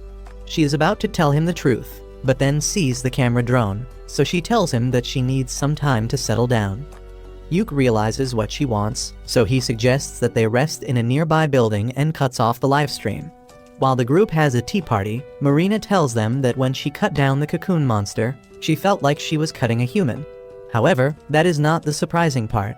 She says that the pillar she cut down along with the monster felt like a human too, but she couldn't be certain even though she should be because of her samurai job class. Everyone is stunned to hear this, and Yuk suggests her to try cutting something in the room, but Marina says that she has already tried that, but the results were still not clear. She feels depressed and helpless, but then Silk says that she also feels something is very wrong with this place because the spirits are not communicating properly with her. She says that it somehow feels like the land of the dead that Persephone rules, and Rain agrees, saying that the mana here is not normal. Yuk agrees with all of them, and he says that they should go to the rooftop to get a better view of the city before doing anything else. Once they see the full expanse of the city from the roof, Yuk says that they will aim to enter the castle at the center of the city today, and once they explore it, they will call it a day. With that, they start walking towards the castle, but the silence of the city gives them the chills. They wonder if no one really lives here, which reminds them of the mysterious old man named Loj. While Yuk thinks he really might have been a hallucination, Rain disagrees with him because she has the sanity ring he gave her that makes her resistant to any mental effects. Everyone believes her, and they think that since Loj was real and still didn't appear on the livestream, he must be interfering with their drone cam. Suddenly, they spot Loj at the gate of the castle, and they immediately reach him, asking what is wrong with this city.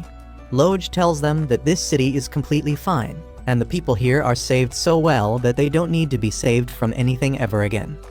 Yuk asks him if the monsters they fought earlier were humans, and instead of giving him a clear answer, Loj starts a philosophical lecture on what actually is a human. Realizing that he won't answer this question, Rain asks him about the golden rings. Loj tells her that they are called the One Gold, and Rain asks what is he compiling with them. No one else understands this wizard mumbo-jumbo, but Loj warns Rain that the knowledge she is seeking will traumatize her.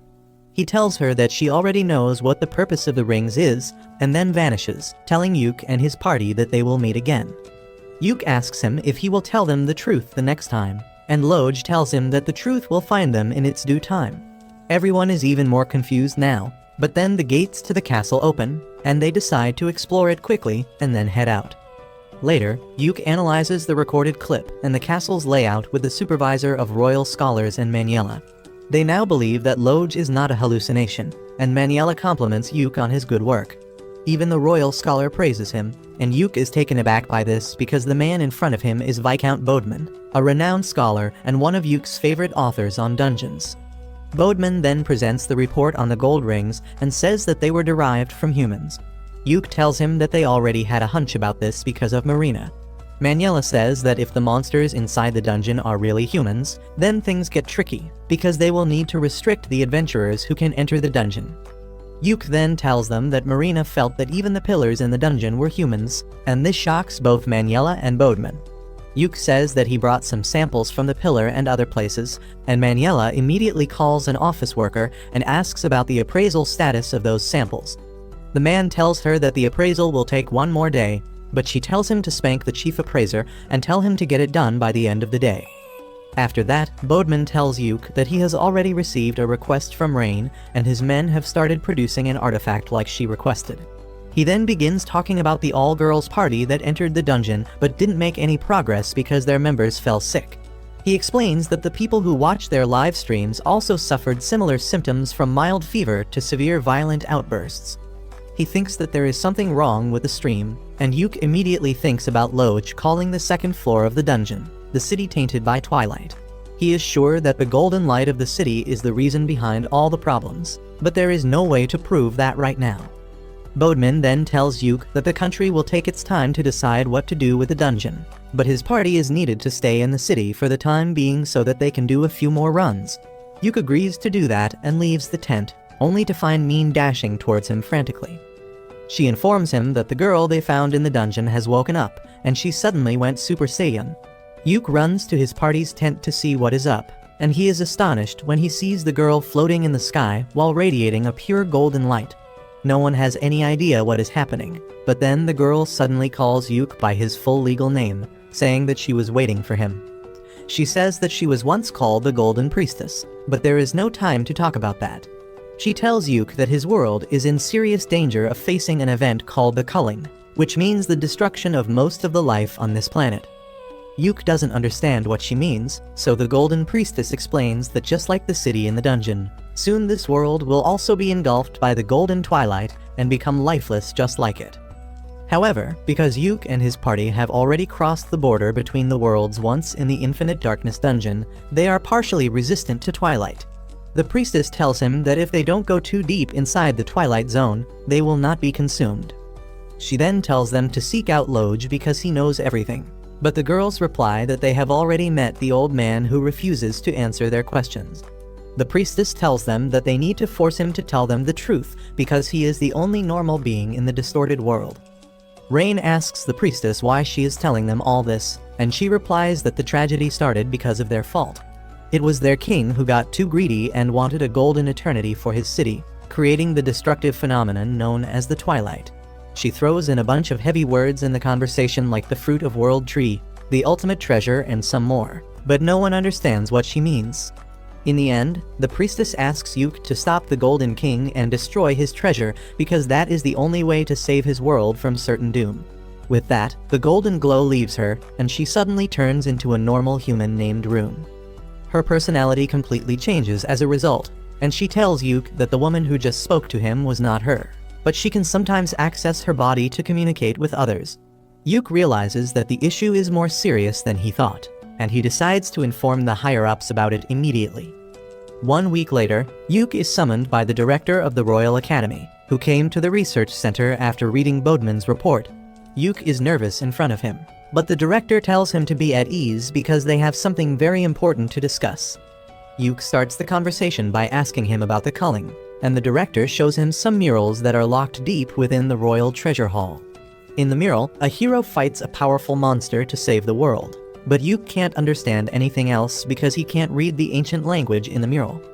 The director then explains that there are many parallel worlds just like their own, and sometimes they collide. When that happens, one of the worlds is destroyed, and this is called the culling. Usually, it is random, but this time, they have proof that the person named Golden King tried colliding his world with this one on purpose. The director says that they don't have any time to think about the reasons behind it, because they need to take emergency measures to protect their world. He tells Yuke that he is the only one who can do it, because according to the murals, whenever a world faces the danger of culling, a hero is chosen to save it. The director says that since Yuke found everything about the Golden City and the culling, he is their hero, and it is his duty to save the world. Yuke panics on hearing this and tells the director to cut him some slack because he is not qualified for the job.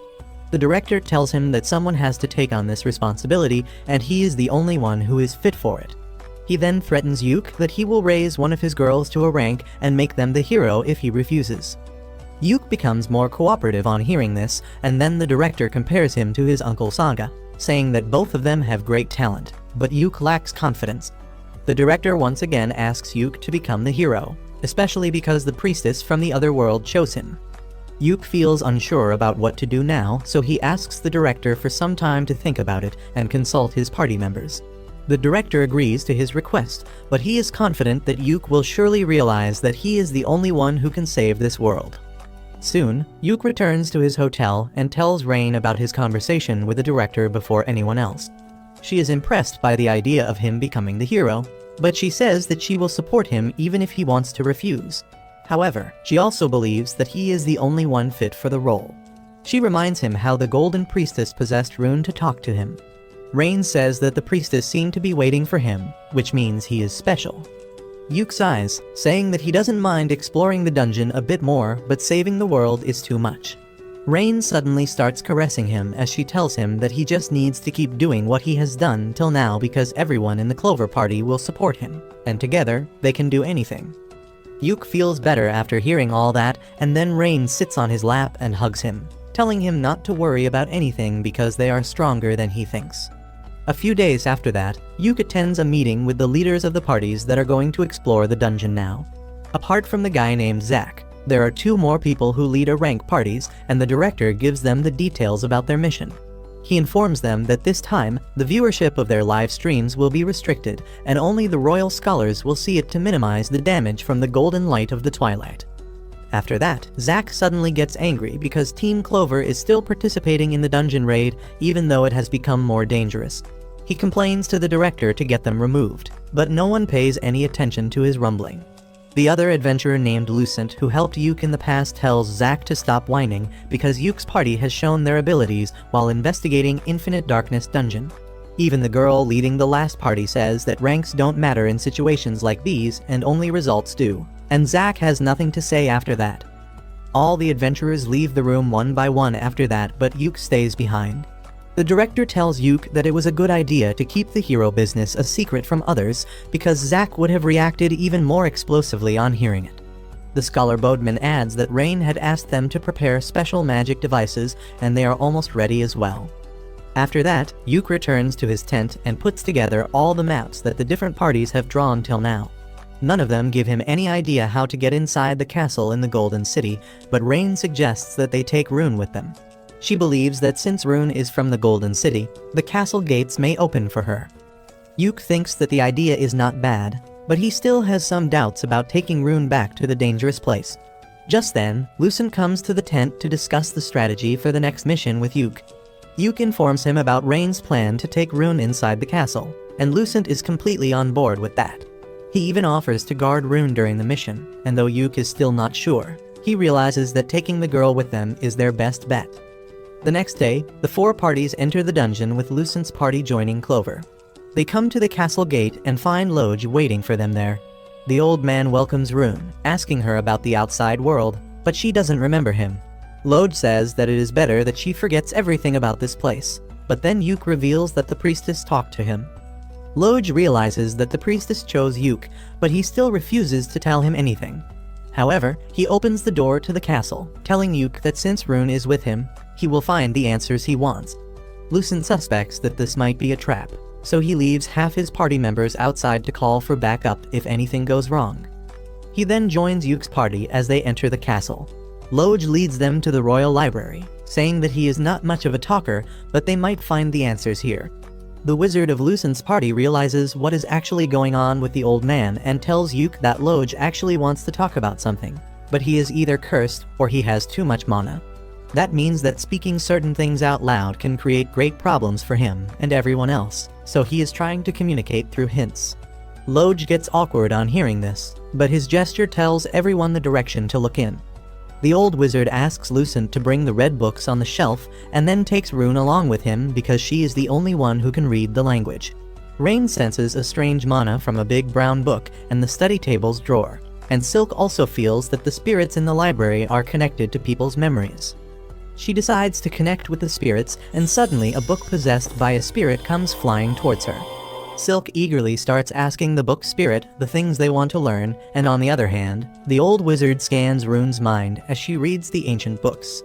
Meanwhile, Neen finds a key to open the big book that Rain noticed earlier, but Yuk is not sure about opening it. He asks Loj if the book is dangerous, but he doesn't give him a clear answer. However, when Yuk forces him to say that the book is not dangerous, it suddenly glows and a trap inside it is diffused. Yuk opens the book after that and finds that it contains many similar magic circles, but he can't make out their meaning. Suddenly, Silk comes there, claiming that she can help him with that.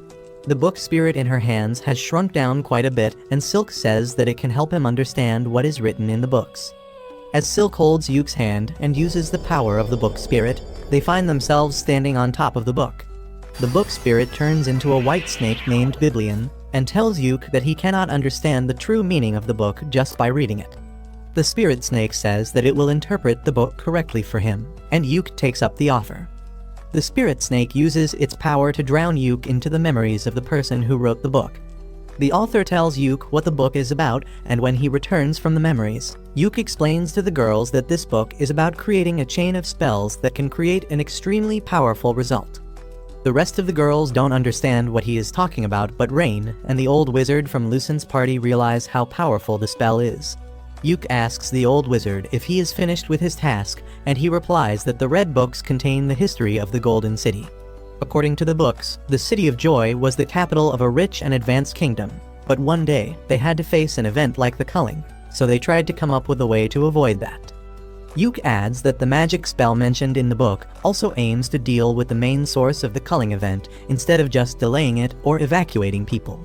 The more Yuk talks about the spell in the book, he starts feeling a sharp headache. He tells everyone that they should head out now, and just then, the all-girls party also arrives there.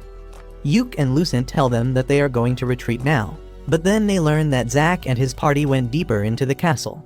Yuk decides to leave them alone because they can't stay in this dangerous place any longer, and the leader of the girls' party says that she will stay on guard till Zack returns.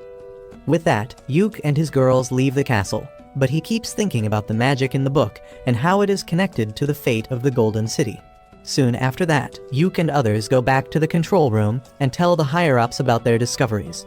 They explain that the dungeon is actually a real city from a parallel world, whose king wanted to save it from twilight, so he used a special magic to take it across dimensions.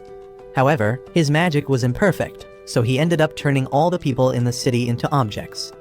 He then puts a ring he got from the monsters on the special device that the scholars made on Rain's request. As Rain activates the device using her magic, it projects a vision of the Golden City. The director asks if the rings found from the monsters are able to display messages in the same way their broadcasting drones work, but Rain denies that theory. Yuk explains that initially, he had the same theory too, but now he has realized that the rings store the information about the people themselves. He explains that King Vorden of the Golden City found that he could not carry humans to another dimension, even with his special magic, so he came up with the golden rings that could turn them into something other than humans. The old wizard says that this crazy idea proves that the king was already under the effect of twilight, and then presents the books he found in the library. He says that King Vorden possessed a special treasure called the One Gold, but they don't exactly know what it could do. Yuk recalls that the Golden Priestess told him that the One Gold was the fruit of the World Tree that could grant any wishes, but it was also something humans were forbidden from even touching. He believes that King Vorden used the One Gold to create the rings and gave them to his people. After that, he tried traveling through the dimensions, but his magic was imperfect, and the people of his city were corrupted and turned into monsters. Yuk says that according to the Golden Priestess, the only way of stopping this tragedy is by defeating the king and destroying the One Gold. The director asks him if he can do it, and Yuk replies that he has to do it at all costs. After that, Yuk and Rain head back to their hotel, when suddenly, a carriage stops in front of them and an ugly balding man comes out of it. He tells Rain that he was looking for her, but she doesn't even know who this creep is. He introduces himself as her Uncle Bran, saying that he is here on the behalf of the head of the Crowder family to take her back with him. Rain gets nervous on hearing this, but Yuk hides her behind him and then tells the man that he has got the wrong person. Bran knows Yuk's identity too, and he tells him to not stand in his way because Rain should go back to her rightful family. Yuk refuses, saying that Rain has no family, and Bran sends his guards to take her away by force. Yuk uses snare and sleep spells on the two guards, knocking them out. Bran gets scared, but he still acts arrogantly, telling Yuk to get aside because Rain's marriage has been fixed to the Prince of Salmuteria. He even gets ready to hit him, but then Yuk asks him for proof that Rain is actually the daughter of the Crowder family.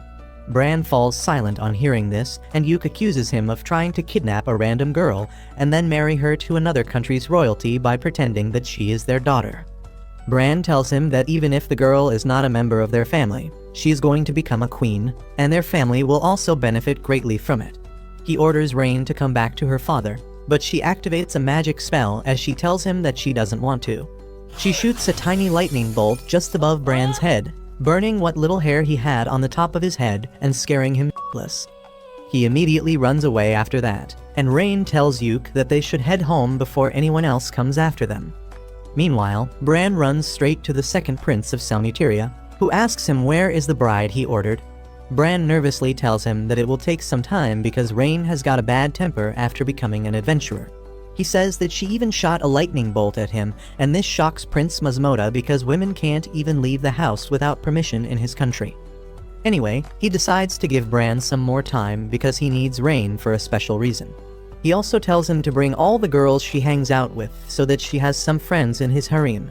Bran says that it will be difficult, but Masmoda increases the reward by 5 times, and the ugly bastard immediately sets out to get all the girls from Clover for his client. Unaware of this, Yuk and his girls keep forming strategies for their dungeon raid and fooling around in the hot springs. A few days later, it is time for the final mission to destroy the One Gold. But while Yuk and others are discussing the details with the old hag, they receive news that Zack's party kidnapped Rune and took her into the dungeon with them. Everyone panics on hearing this, but Yuk tells them to stay calm because they can solve this problem. He assembles the remaining 2 parties and tells them that they must catch up to Zack's party quickly, and then they can head to the deepest parts of the castle to destroy the One Gold. They rush inside the dungeon with that, but as they enter the 2nd floor, they find a huge number of cocoon monsters waiting for them. The leader of the girls' party tells Yuk that they will handle the monsters and he should go ahead and rescue Rune. Yuk objects, but Lucent tells him that he is their main character in this mission, and he must keep moving ahead to do the most important things while they just back him up. Following his advice, Yuk rushes ahead with Lucent's party while the girls fight the monsters. However, just as they reach the castle gate, they find a horde of monster knights waiting inside.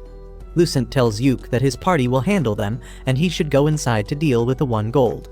The wizards from Lucent's party begin attacking the monsters to attract their attention, and using this chance, Yuk and his girls slip past them.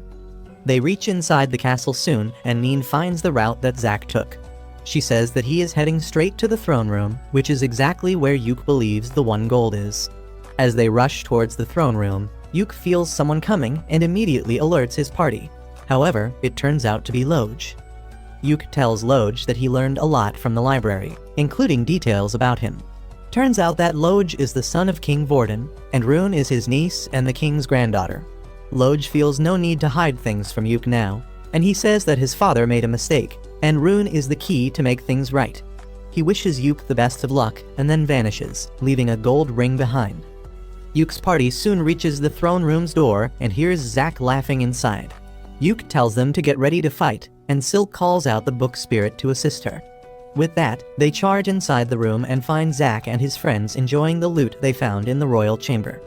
They tell Yuk that he is too late because their party conquered the dungeon first. Yuk doesn't care about that and asks where is Rune, but then Marina tells him to look at the end of the room. Yuk is shocked as he sees King Vorden on the throne, and next to him, Rune is lying unconscious on the floor. He gets furious, thinking that Rune is hurt, but Zack tells him to stop being sentimental because she was just a tool to conquer this dungeon. He tells Yuk that he hated his party from the beginning because they are outsiders who don't even belong to this region. However, he also hates Yuk specifically because he is always surrounded by beautiful girls. All of Yuk's girls call Zack a jealous incel and tell him to get a life, which makes him even more angry, and he tells King Vorden to give them more power so they can beat the intruders in his palace. The king listens to him and activates the power of the One Gold, freaking Yuk out as he can't predict what is going to happen next. The king uses the power of the 1 gold and shares it with Zack's party using the golden rings. Yuk panics on seeing them wear the ring and asks if they are stupid to use something so dangerous. Zack mocks him, saying that he is just saying this because he realizes there is no way to win now. He says that the king taught them how to use the rings, and now they can feel the power surging inside them. Yuk feels Persephone's curse mark activating, as he realizes that Zack and his team are using the magic that grants wishes. He asks them if they don't know how dangerous that spell is, but Zack replies that he doesn't care. He orders his team to attack Yuk and his girls, and they immediately charge ahead.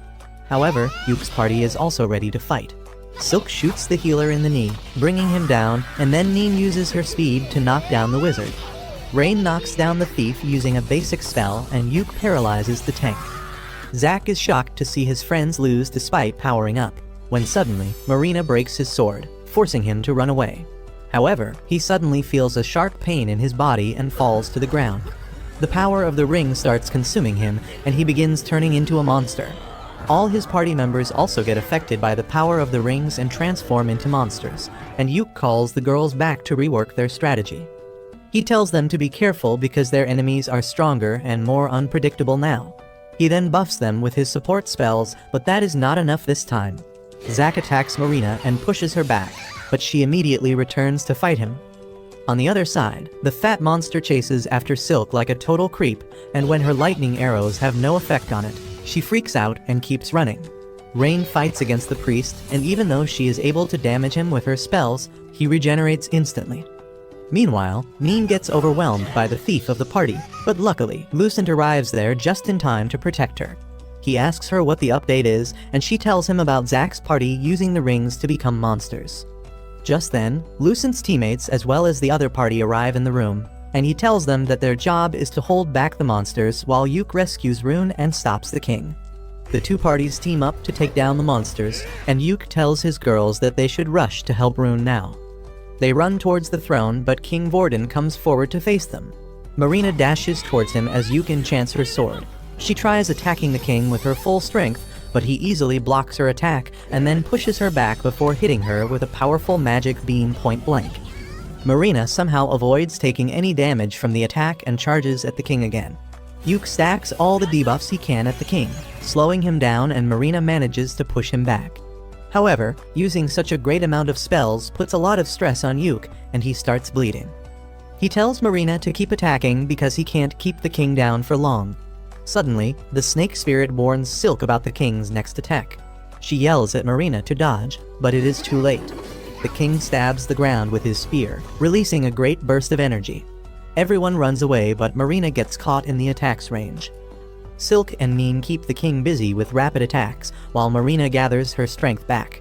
Neen uses a fire-breathing technique as a smokescreen, and when the king clears the green fumes, he finds Marina dashing towards him. She uses her ultimate move to cut through his weapon and injure him, and Rain declares that she will deal the finishing blow. She begins chanting a tier 7 spell, and Yuk tells the rest of the girls to come back before the spell is activated. They rush to his side just as Rain unleashes her magic and engulfs the king's body in flames. Yuk uses a water spell to prevent the flames from reaching them, and Rain also holds back her power so that she doesn't accidentally burn her own party. Silk summons a water spirit to assist Yuk, who lowers down the water wall and uses a scroll to increase everyone's flame resistance. He then tells Rain that she should stop controlling her power, and she collapses right as she lets the spell work at its full strength. The flames around the king burn even brighter, and Yuk shields all his girls using his magic robe for a few seconds before the flames die down. He then turns around and finds that the king is still clinging on to life, but not for long. As he tries to take a step forward, the king turns into ash, and his ring falls on the ground. Rain is feeling really weak and exhausted now, so Yuk uses his special spell to recharge her mana and then also gives her some mana potions. He then decides to destroy the 1 gold, but Rune tells him to look at the ground. The king's ashes are gathering around the ring, and Yuk realizes that the 1 gold is trying to revive him. He quickly moves towards the ring and uses Persephone's power to break the ring, but that gives him a serious migraine. In the meantime, the remaining 2 parties have also finished dealing with the monsters, and they come upstairs to catch up with Yuk. They look at the 1 gold and say that once they destroy it, all will be over, but Yuk tells them that he has a feeling that they are missing something. the wizard of Lucen's party says that they should let Yuke handle the 1 gold because only a superior red mage like him can destroy it. Lucen says that if they can't help, they should not stay here and bother Yuke either, and the other party's leader agrees with him. She asks Rune to come with them because she must be tired, but she refuses, saying that she will stay back to help Yuke. She says that she is the Golden Priestess, so she can touch the 1 gold without getting hurt, and Yuke can also do that. However, the rest of them will be exposed to the effects of the twilight if they are present during the process, and they will lose their mind. Yuke agrees with her and says that even if things go wrong here, it will be for the best to reduce the number of victims. His girls take offense on hearing this, as they believe that Yuke is trying to sacrifice himself. While he tries to calm them down, Rain asks Rune if she is sure that they can't do anything to help. Rune tells her that Yuke is special so no one else can help him, and Rain realizes that is true. She suddenly hugs Yuke tightly, telling him that she will be waiting for him at home. Silk and Marina hug him too, but there's no space left for Neen, so she tells Yuke that she needs her hug when he gets back home safely. With that, everyone leaves the dungeon, leaving only Yuke and Rune behind. They walk towards the 1 gold and find Loj sitting on the throne. He tells Yuke that since his father is dead now, he is the official king. Yuke asks if he is going to fight him next, but Loj refuses, saying that now that the king, the priestess, and the mage are on the same side, it will finally be over. He explains that the 1 gold is the real cause of Twilight, and it has destroyed countless worlds before coming to this one, and once they destroy it, no world will face the same danger again. The 3 of them walk towards the treasure, and Loj wishes for a silent end. He then asks Yuke to use the great spell to destroy the 1 gold, and Rune supports him using the power of the Golden Priestess. While they are casting the spell, Yuke suddenly remembers how he used Persephone's power to modify his spell so that Simon would suffer for an eternity, and that makes him realize something he never thought of before. He realizes that the 1 gold is nothing but Simon, cursed to suffer for an eternity without dying. His body kept growing because it could not die, and then it transformed into the 1 gold, traveling through different worlds, sharing his curse of destruction with them. Yuke decides to put an end to Simon's misery and uses the spell to destroy the 1 gold, freeing him from the endless cycle of suffering. As soon as he uses the spell, the 1 gold shatters and the world inside the dungeon starts fading. Everything soon turns completely dark, and Yuke realizes that this dungeon was just an extension of the Infinite Darkness dungeon, which was trying to correct an anomaly within itself. Suddenly, Loj starts vanishing because now there is no need for him to exist in this world.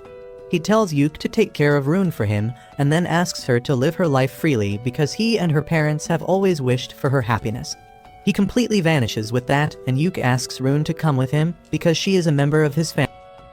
Meanwhile, in the real world, Yuke remains missing even days after everyone else returns from the dungeon. One day, the bald guy named Bran corners Rain on the streets again, and she immediately points her staff at him to tell him to go away. Bran is not scared of her this time because he knows her weakness.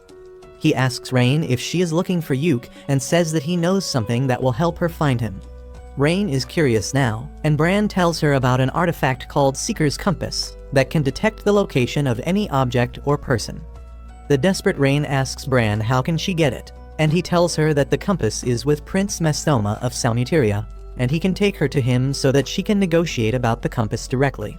He tells her that if she succeeds in getting the prince on her good side without offending him, he will give her the compass, but for that, she needs to leave right now. Rain is unsure about that, but Bran tells her that nobles and royals don't have free time like peasants, and if she wants to meet a prince, she must come with him right now. He starts walking away, telling her that she is free to not trust him, but it won't be his fault if she keeps on waiting and Yuke's dead body turns up at the Adventurers Guild. Rain gives in to the emotional blackmail and agrees to go with Bran, and the fat bastard tells her that he knows she is worried about her friends, so she can write a letter to them which he will deliver later. Rain agrees to this, and Bran laughs to himself, thinking that he is finally going to get rich by selling the girl to Prince Mastoma. Meanwhile, Yuke is still struggling to get out of the Infinite Darkness dungeon with Rune on his back. He feels completely lost with his sense of time, distance, and direction being messed with the darkness all around him. Suddenly, he hears Rain's voice calling his name and sees a light in the distance. Yuke feels like this could be the exit, and he lifts Rune in his arms as he runs into the light. The next moment, they both find themselves underwater, and Yuke grabs Rune's arm as he carries her to the surface. They are both exhausted and drenched once they reach the ground, and Yuk starts a fire to warm themselves up. He looks around and figures out that they are not far from the dungeon, and tells Rune that once their clothes are dried, they will start searching for a road that will lead them to the nearby city. They reach their inn by sunset, and the manager immediately alerts the girls as she sees Yuk coming. Marina and Silk run outside and hug Yuk tightly. They begin telling him how worried they were with teary eyes, and Yuk tells them that they are overreacting. Marina yells at him that he has been missing for 2 weeks now, and that shocks Yuk because he thought he was in the dungeon for just half a day. He suddenly realizes that time is too distorted inside the Infinite Darkness dungeon, and he was lucky that only 2 weeks passed outside because it could have been thousands of years as well. He immediately hugs the girls and apologizes for worrying them, and they start crying. After that, they go to check up on Rune, and Yuk thanks the manager for taking care of his girls in his absence. He then asks where are Rain and Neen, and everyone suddenly gets cautious. Marina and the manager take Rune inside immediately, and Yuk asks Silk if something happened. Silk nervously tells him that Rain has been missing for 2 days, and they just received a letter from her. In the letter, she writes that she is going to find Yuk and asks her friends not to worry about her. Yuk asks who delivered the letter, and when he learns that it was a servant of the guy called Bran, he gets a bad feeling about it. Silk tells him that the servant said that Rain is not coming back, and if they want to see her, they should come to Prince Mastoma's mansion in the city. She says that they were clueless about what to do without him, but Yuk comforts her, telling her that he is here now and he will handle everything. He decides to go and bring Rain back immediately, and Silk says that he should get some rest first. He replies that he will rest after bringing his best girl back, and Silk informs him that Neen has gone ahead to scout the area, so he should meet up with her there. Yuk then runs to the city, and when he reaches the prince's mansion, Neen jumps behind him, telling him that she is glad to see him after 2 weeks. Yuk pats her head and then asks where should they break in from, but she replies that the security is equally tight everywhere. Yuk replies that they will just have to walk through the main gate then, but they don't even need to fight because the guards let him in. Yuk immediately goes to meet Prince Mastoma, who asks him what is he here for. He replies that he is here to take Rain back, and the prince acts offended at this because Yuk makes it sound like he stole something from him. He says that Rain came to see him herself, and before Yuk can say anything in response, a woman brings Rain to the room. As soon as Rain sees Yuk, she runs into his arms. They hug each other tightly, and Mastoma laughs, telling Rain that it looks like she won the bet after all.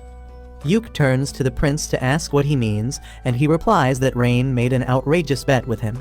She promised to marry him if Yuk was dead, but since he is not, he cannot put his hands on her. Yuk is shocked to hear this and asks Rain how she could do this, and she replies that she had full faith that he would return alive. Mastoma says that it is his loss, but he will accept it according to the laws of his country. Just then, Bran barges into the room because someone told him that he is not getting paid. He is about to confront Mastoma, but then he sees Yuk alive and wets his pants. Mastoma tells Bran that he tried to trick him, and he will not be forgiven for that. Bran nervously tells him that he didn't lie to him, but Mastoma reveals that Rain told him about her marriage with Yuk, and he got the public records checked to verify it. He says that Rain is Yuk's property according to his country's law, and more importantly, Yuk is a rank adventurer who has the title of the hero. Bran is taken aback to hear this, but Mastoma says that since Yuk is the hero, he is officially the property of the king of this nation. The prince accuses the bald bastard of trying to scam him by selling something that wasn't his. He orders his soldiers to throw the bastard in jail, and Bran keeps screaming that he didn't know anything about this. After that, Mastoma apologizes to Yuk for the trouble, and he kneels down, thanking him for keeping Rain safe. Once that is done, Mastoma sighs, saying that he is in trouble now, and Rain replies that Yuk can help. Mastoma begins telling Yuk that currently, the princes are fighting to become the next king of Salmuteria, and he needs to have an achievement under his belt to increase his chances. He wants to conquer a dungeon for that, but the world knows that there are no dungeons in Salmuteria. Yuk says that he has heard about that as well, and Mastoma reveals that there is actually a dungeon in his country, but it has always been kept a secret. Yuk panics on hearing such a big secret of another country, but Mastoma tells him that he wants to conquer that dungeon. He adds that there are no true adventurers in his country, and Yuk realizes that he wanted Rain mainly to do adventuring for him. Mastoma tells him that he believes that there is a legendary treasure called the Staff of Kingship in the dungeon. and if he can get it, he will definitely become the king. He explains that currently, the next king of Salmuteria is decided based on achievements, but 12 generations ago, the staff of kingship used to decide it. The staff went missing at the same time when the dungeon was sealed, and Mastoma is sure that it is inside it. He tells Yuke that this was the real reason he wanted Rain and other girls, but Rain tells him that there wouldn't be any trust between them even if he got them on his side. Mastoma is confused by this because he knows that the girls of Clover are quite loyal to Yuke, and Rain replies that it is because they like him. Just then, Mastoma's wife tells him that women in this country have a thing called rights, and he should have listened to him earlier because she told him about this a lot of times. Mastoma stays silent in front of his wife despite all the talk about her being his property, and Yuke just chuckles at this. This irritates Mastoma, and he tells him to laugh while he can because sooner or later, he is going to end up in the same position as him. After that, Yuke and Rain go outside, and they send Neen to the inn to inform everyone about what happened. Yuke and Rain hold hands as they walk home and apologize for worrying the other. Rain tells Yuke that she went to the prince to borrow the Seeker's compass to find his location, but she felt that he couldn't find his way out, so she used her magic to give him a signal. Yuke thanks her for saving his ass back in the dungeon, and then Rain tells him that she made the bet with Prince Mastoma because she was sure that he was alive. She says that since Mastoma agreed to her bet, she believes he is different from other Salmutarians, and she wants to find a way to help him. Yuke says they will do so once they get home, but once they reach home, they find Maniela and others waiting for them. Yuke gets hit by the old hag for making everyone worried, and then the director tells him to rest first and tell him the details of what happened in the dungeon the next morning. Yuke tells him that he will start compiling a report right away, and everyone lets out a collective sigh because they are worried about his workaholic behavior. The director and others tell the girls to make sure that Yuke takes a full rest even if they have to use force, and all of them promise to do that. Once they leave, Yuke and the girls have a hearty dinner. Silk then asks Neen to take Rune to her bed, and orders Marina to take Yuke to the hot springs and watch over him so he doesn't start working. Rain decides to go with them too, but Silk stops her because she plans to lecture her about her reckless act. 1 week after Yuke's return, he finally visits Maniela and others along with Silk to submit his report on the dungeon. The old hag is impressed by the stack of papers on her desk that is thicker than her, and she tells Yuke that he did an impressive job compiling it. Yuke says that he couldn't do it without the help of his girls, but Silk says that all they did was make sure that he wasn't overworking himself. The higher-ups laugh at this, and then the director says that the new dimension that Yuke and Rune discovered will be listed in the Imperial records and he will get full credit for it. Maniela adds that the director took care of the matter with Rain's biological family as well, because it is better if nobles handled the problems caused by other nobles. The director says that there were a lot of nasty rumors about Count Crowder in the past as well, but now that they have solid proof, he reported him to the king. Yuke is surprised to hear that, and the director asks him who else would he report to if not the king. Yuke still finds it hard to believe that the concerns of lowly adventurers like him reach the king. Well, the director tells him to stop underestimating himself because his party is more popular than he thinks. He says that even the king watches their live streams, and he was really pleased that they completed both the missions they were given by him. Both Yuke and Silk are surprised to hear that the king is a fan. And then the director tells them that they also received a letter from Prince Mastoma of Salmuteria. The prince has taken Count Crowder into custody, and he will be punished according to the rules of Salmuteria. Maniela says that they owe Mastoma big time for this favor, and also for lending them the Seeker's compass, and Yuke tries to tell them about the dungeon in his country. Maniela already knows about it, and Yuke says that he trusts Mastoma and wants to help him in some way. The old hag agrees with him, and the director also says that they will think about how to proceed with this request because it is quite high profile. After that, the director asks Yuke about Rune's future, because he had offered to take her in as a guest from another world. Yuke says that he told Rune about his offer, but he also told her that everyone in Clover wants her to stay with them and be a part of their party. He asked her to choose whatever she likes more because he will support her no matter what, and Rune told him that she wants to stay with him and the girls. So Yuke tells the director that Rune is a part of the Clover family now, and he is glad to hear that too. After that, Maniela asks him when do they plan to return home, and Silk says that they have to make preparations for that, and even before that, they have to thank everyone who helped them. She says that they plan to meet with the two parties that helped them the most during the mission, and hopefully they can learn a lot of things from their vast experience. Manuela tells them that it won't be possible because both the parties have already left on their new missions. Yuke and Silk are a bit disappointed to hear that, but the grown-ups tell them that as long as they keep being adventurers, they will run into each other eventually. With that, the director says that he and the researchers will head back to the city first. He thanks Yuke for everything he did during the mission, and says that he is truly the hero who saved this world. Yuke shakes his hand, thanking him for taking care of his party. Yuke and Silk head home after that, and Silk says that they need to do some shopping tomorrow. Yuke volunteers to carry the luggage, but Silk sighs and tells him that she has Marina, Rune, and Rain for that. She reminds Yuke about his promise to spend some quality time alone with Neen when she couldn't hug him in the castle.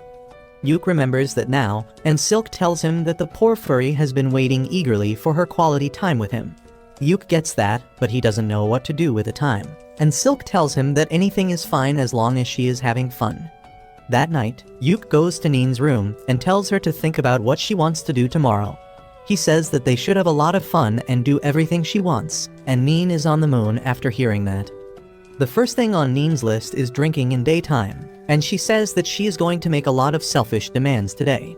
Yuke tells her to go on, and Neen says that they should visit the other part of the market where adventure-related items are not sold. Yuke likes the idea because they can see a lot of new items from different places there, and he decides to take Neen shopping. As they walk towards the market, Neen grabs Yuke's arm, and he gets a little shy. They soon reach the market, which is full of all sorts of fashion items like see-through shirts, glowing earrings, and edible lipsticks. Neen grabs Yuke's hand and starts dragging him along, but all she does is stare at the items from outside the store. Yuke tells her that he will buy anything she wants, but she tells him that she is a strong, independent woman who can pay her own bills. Yuke tells her that there is no need to act strong with him, and asks her to let him buy something to thank her. Neen takes his offer, but she still can't make up her mind, so Yuke tells her to be whimsy and selfish at least for today.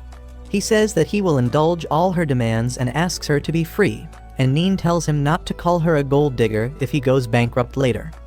With that, she grabs his hand again and pulls him into the nearest shop, saying that she has time until sunset to make him listen to all her requests.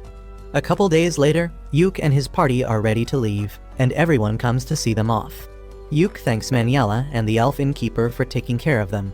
She tells them to visit her again, and the girls promise that they will come again because of the hot springs. Once they have said their goodbyes, Yuke says it is time for them to go home, and they ride a carriage back to their home city. On the way, Marina teaches Rune how to handle the horses, and everyone has a lot of fun enjoying jolly dinners and watching the beautiful scenery. They finally return to their city after traveling for 2 weeks. All of them are excited to be back home, but they were not expecting their fans to gather on the streets to welcome them. They are equally surprised and happy about this, and after greeting their fans, Yuke decides to visit the guild to report to the guildmaster. He sends the girls ahead as he enters the guild, where the receptionist Mammer welcomes him with a bright smile. Yuke thanks her for helping with Rain's problems, but Mammer shushes him, saying that someone might overhear their conversation, and that can create problems later. However, she gladly accepts his thanks and says that she is looking forward to see how he repays her for it. After that, Yuke goes to the guildmaster's office, but he has already heard everything from Manuela. Yuke asks if he also received a report about Prince Mastoma, and the guildmaster affirms. He says that they have already started the process to help him, but it will take some time. He asks Yuke to be patient about it, and then moves on to his reward for completing the mission. The guildmaster says that he will deposit the amount in Clover Party's account later, because it is too huge of an amount to be given out in cash.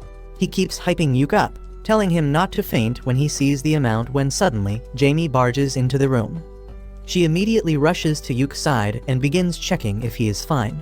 He asks her to stop, but the guildmaster asks him to let the girl smother him for a bit because she was really worried when she heard that he disappeared in the dungeon. The old man then starts mimicking how Jamie cried that she was going to save Yuke, and she gets embarrassed about that. Yuke thanks Jamie for worrying about him, and she replies that she was only worried that she won't get the medicine for her brother if he died. Well, the guildmaster rats out that tsundere immediately, mimicking her again and revealing how she declared that she will be the one to save Yuke once she can go on adventures again. Jamie lashes at the old guy, but he just laughs because she never told him to keep it a secret. Yuke and Jamie also start laughing, and then she tells him that she managed the Clover House with the real estate agent's help while he was away, and the kitchen is fully stocked right now. Yuke thanks her and then tells her that they will have a party soon to celebrate their successful mission.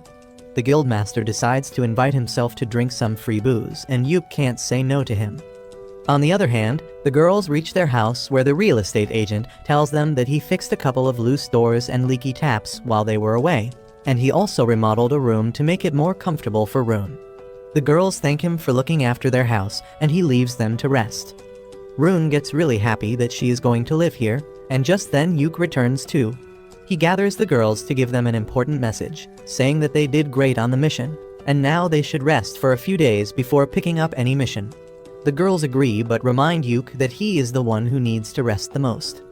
Later, Yuke goes to the rooftop to watch the sunset in silence, but Rain comes there because she can tell that his mind is full of thoughts. He admits that he can't stop thinking